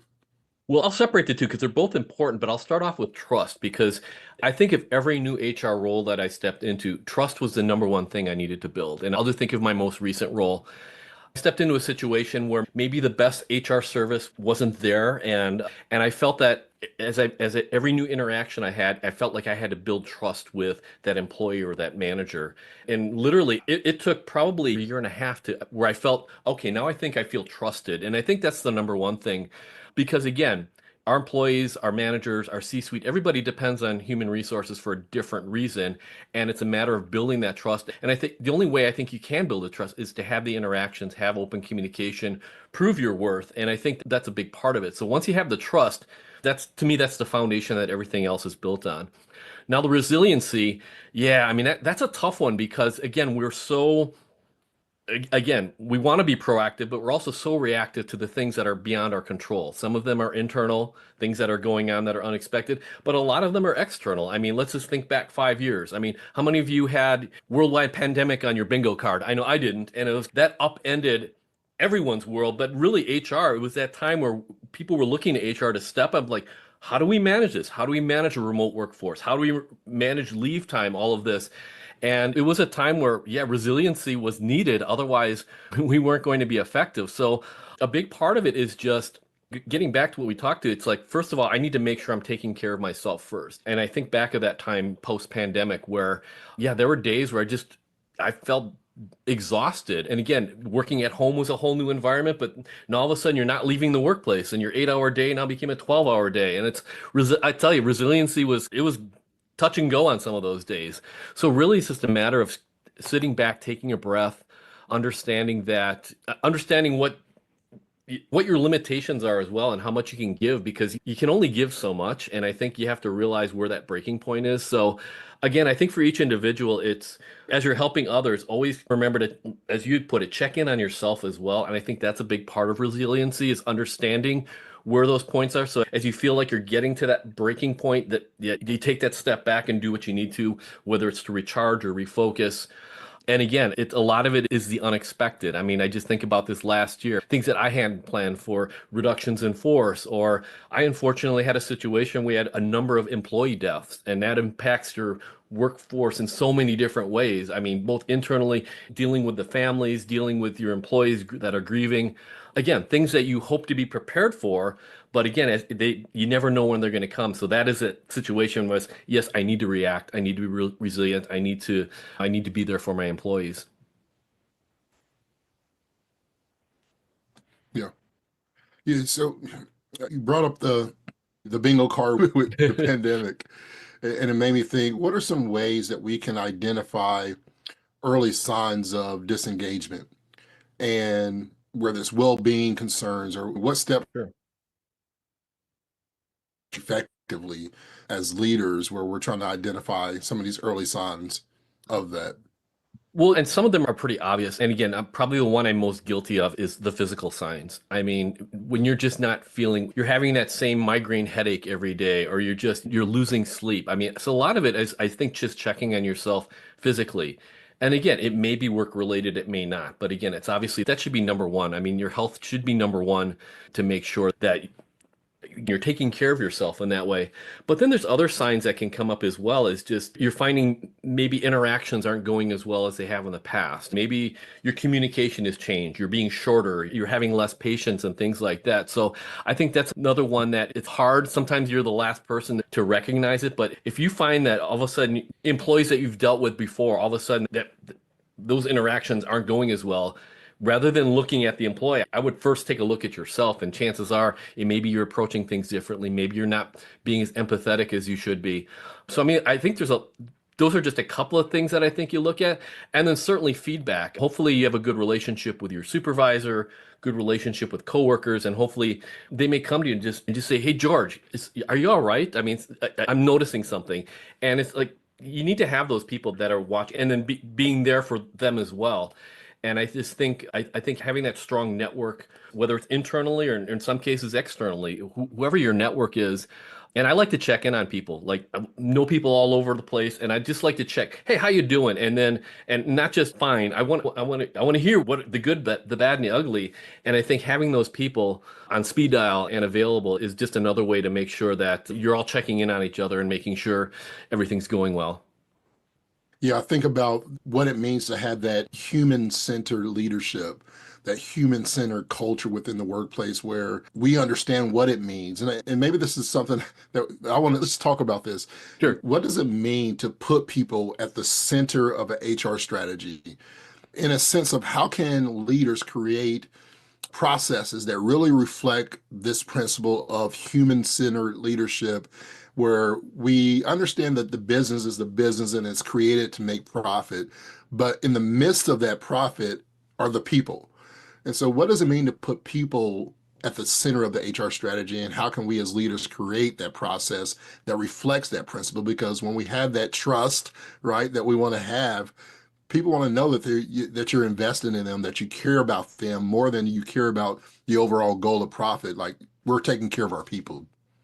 Well, obviously, that's the million-dollar question. And you can read article upon article, and here's this strategy, here's that strategy. Every organization's different. Every individual is different. I think we have to. So I think if you're going to be people-centric, you need to understand that one size does not fit all. I think that was a T-shirt last year. One size fits one. That's something that I live. It's like, just because something worked with another person and you have a similar situation, that same approach may be totally wrong. So I mean, I think people-centric is, again, The most basic part of it is knowing that if you're sitting across from someone, that's another person. And treating that person, how would you want to be treated, and hopefully better, and knowing that as well. And yes, in HR, you have your list of policies and rules and all these things. And it's, yeah, a robot or AI could just administrate just without any thought of who the person is. But I think we're not that. Hopefully we're better than that. And hopefully we're in HR for that reason, to understand that we're there to be their advocate and understand that a person, again, if they're coming to HR, it's typically because something's going on. It could be in their personal life, it could be in their work life. It's like understanding, listening, certainly active listening, and understanding what that person's going through, and having the patience. Because I think a lot of times we can get very busy in human resources, particularly if you're a department of one. Someone comes in, interrupts your day, and right away you're like, the first instinct might be, well, I want to solve the problem and get them out of here so I can go back to doing what I need to do. And I just think that is the worst approach, because chances are you're not resolving that problem. It may become a bigger problem. This gets back to that preventing fires versus putting them out. And I just think taking the time, and at that moment, that person sitting in front of you, or on the Zoom call, or however you're interacting with, that should be the most important thing at that moment. And everything else should be put aside. And I think so. Being people-centric is really, just by definition, that person or the people should be the center of what you're looking at, whether it's a solution, whatever you're dealing with. And again, you have policies, you have all of these things, but nothing should be so rigid that you're just adhering to a black and white policy and not understanding that there's a person involved with that. And again, easier said than done, because like I said, every situation is going to be different. So a lot of it I found is I don't want to say it's a learned experience, but I think the more that you do it, you get different techniques. Again, I've tended to be a much better listener than maybe I was before I went into HR. I found that it's like I became more effective by actually listening rather than trying to jump at the solution right away. Sometimes it's bad to have silence sometimes and listen and not take your first response and respond. And I want to answer this person right away. A lot of times I'll be, yeah, that's a lot you've shared there. Let me absorb this for a bit. Let me get back to you on that, because sometimes that's a better answer than you've told me this. Off the top of my head, I give you an answer and it might not be the best answer.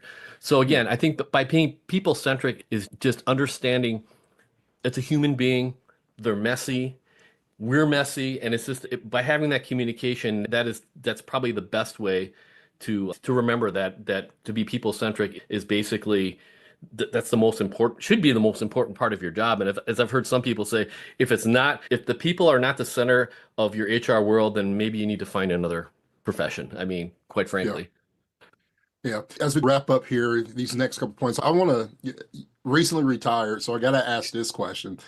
Knowing everything that you know now, when we're talking about being proactive, knowing everything that you know and your experience, and as now you, in my eyes, you're championing the champions, right? You're championing other pros at this level now, give them everything that you've received over the years as you continue to learn, right? We're still learning. We learned a lot together the last couple of months. What advice would you give your younger HR self that could be relevant to this audience in terms of being proactive and the benefits of it, and what skills or tools you incorporate? If you were to give us just a glimpse of the HR Bible, if you will, of being proactive and the power that it takes and the skills, what are the things you will go back and say, younger Jeff and HR Summer School audience, these things really help me? Well, I would say number one, and actually I recently had this conversation. We actually did a student summit here in Wisconsin recently, and Nice. talked to a lot of undergraduate students, and yeah, they want that secret sauce, and what is it? And I'll say the same thing I say to everyone, and I say it from experience, because I was in HR. I was a career changer, so I was only in HR for about 20 years, whereas I know others have been much longer and then they retire. So, but 20 years, it took me, I hate to say it took me almost 10 years to realize what was most important, and it was developing that network. That first 10 years, again, I was a career changer. HR was what I wanted to do, but guess what? I tried to do it alone, and I did it alone. And obviously, I had coworkers and things like that, but it took about 10 years until all of a sudden the light was open, and I realized there are people all over this country. There's people all over this world that I can connect with on social media, all these various ways, and they become this vast network. So really the last 10 years of my career, it's like, wow, I run into an issue and I'm like, who do I know about this? George Rogers. I'm gonna text them a message, and it's made my life so much better in that sense, just to be able to have this support network like that. And as we talked about earlier, it's those times where I feel like I'm burned out and not wanting to do this some days.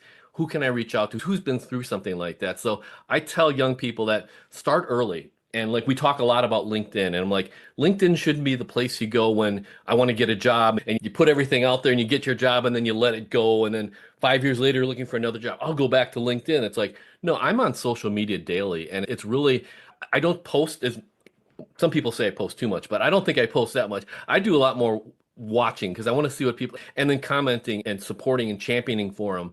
So I think that's number one is in my book, build that network, build it early.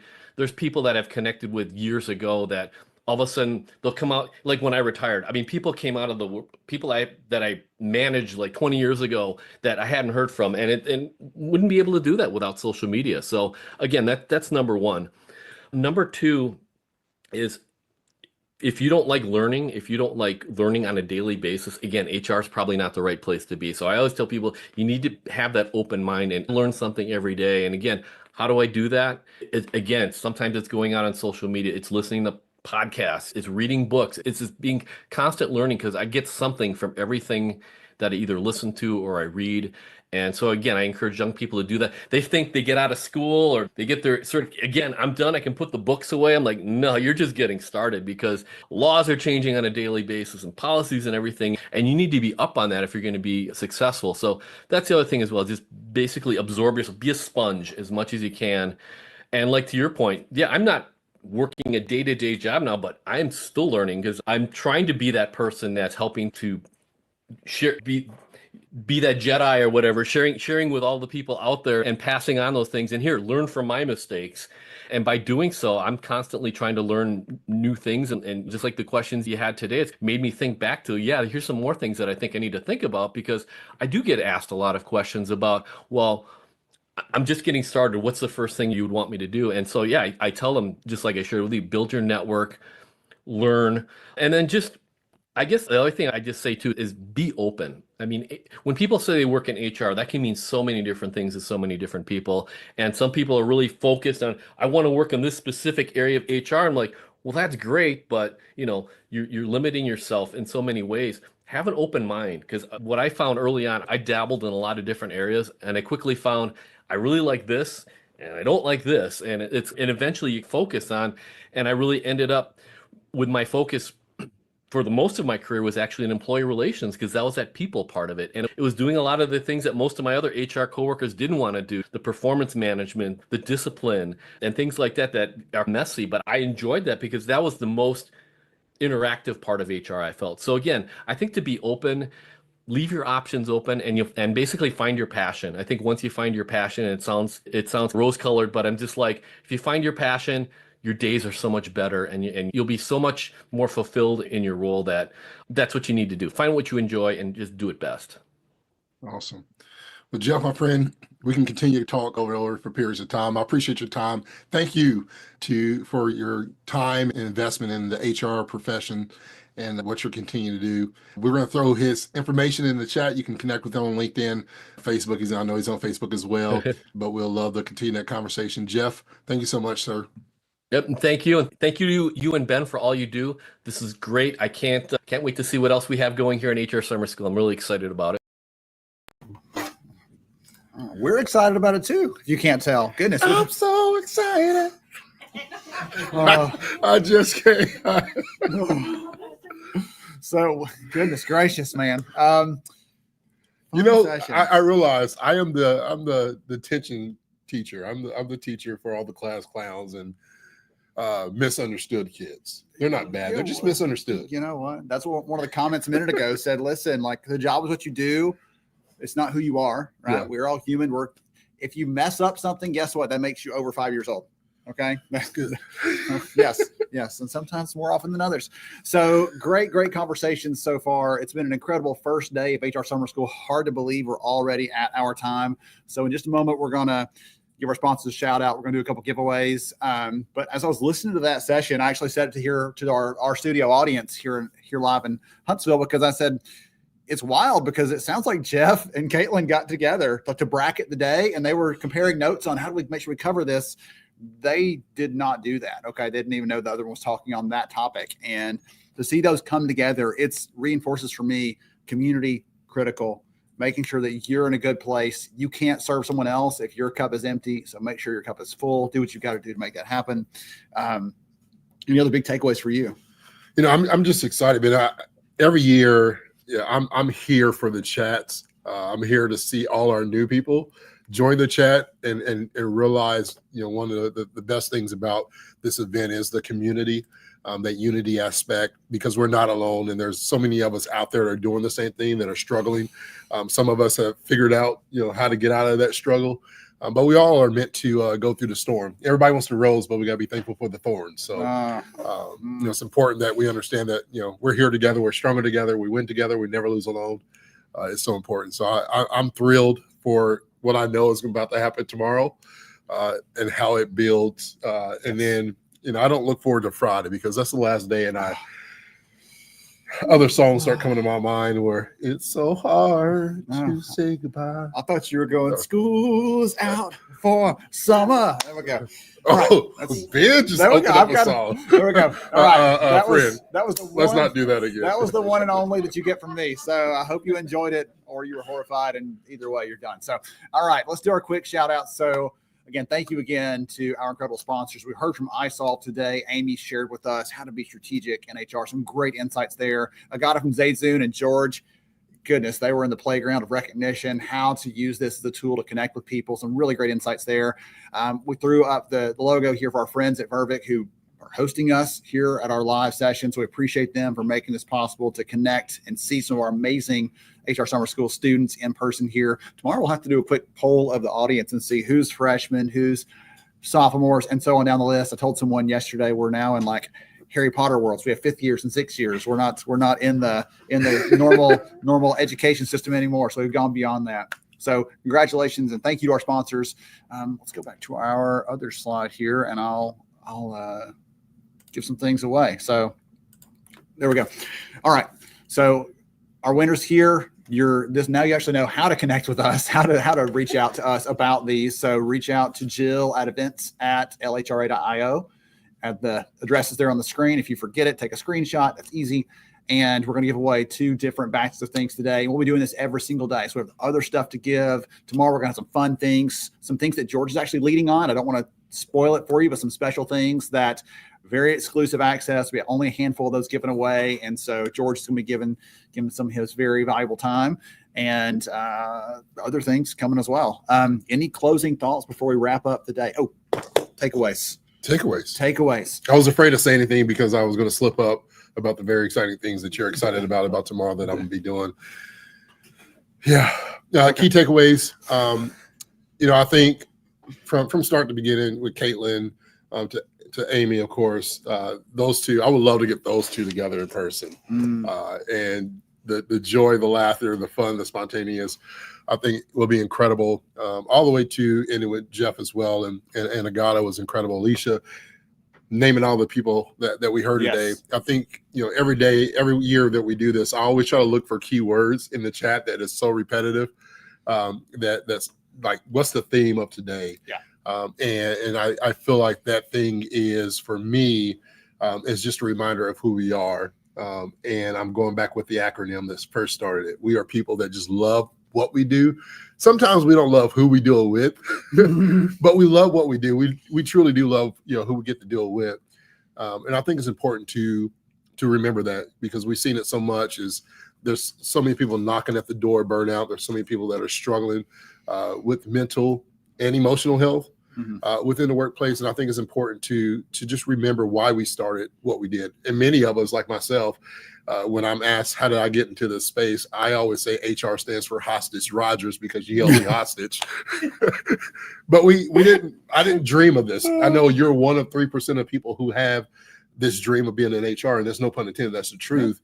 But many of us, I've heard so many other people that's just like me, that says, I just happened to be in here. I stumbled, or I was held hostage. But we stayed because there was a purpose. And we champion that purpose. So I think it's important that we always just remember why we stayed And it's because we love something about what we do. And as Jeff said, the moment you don't love people, maybe it's time to find another job. Yeah. They can use you over there in accounting or something else. I'm sure there's a place for you. I meant to call this out, so I'll share this really quick back on the screen for you if I can.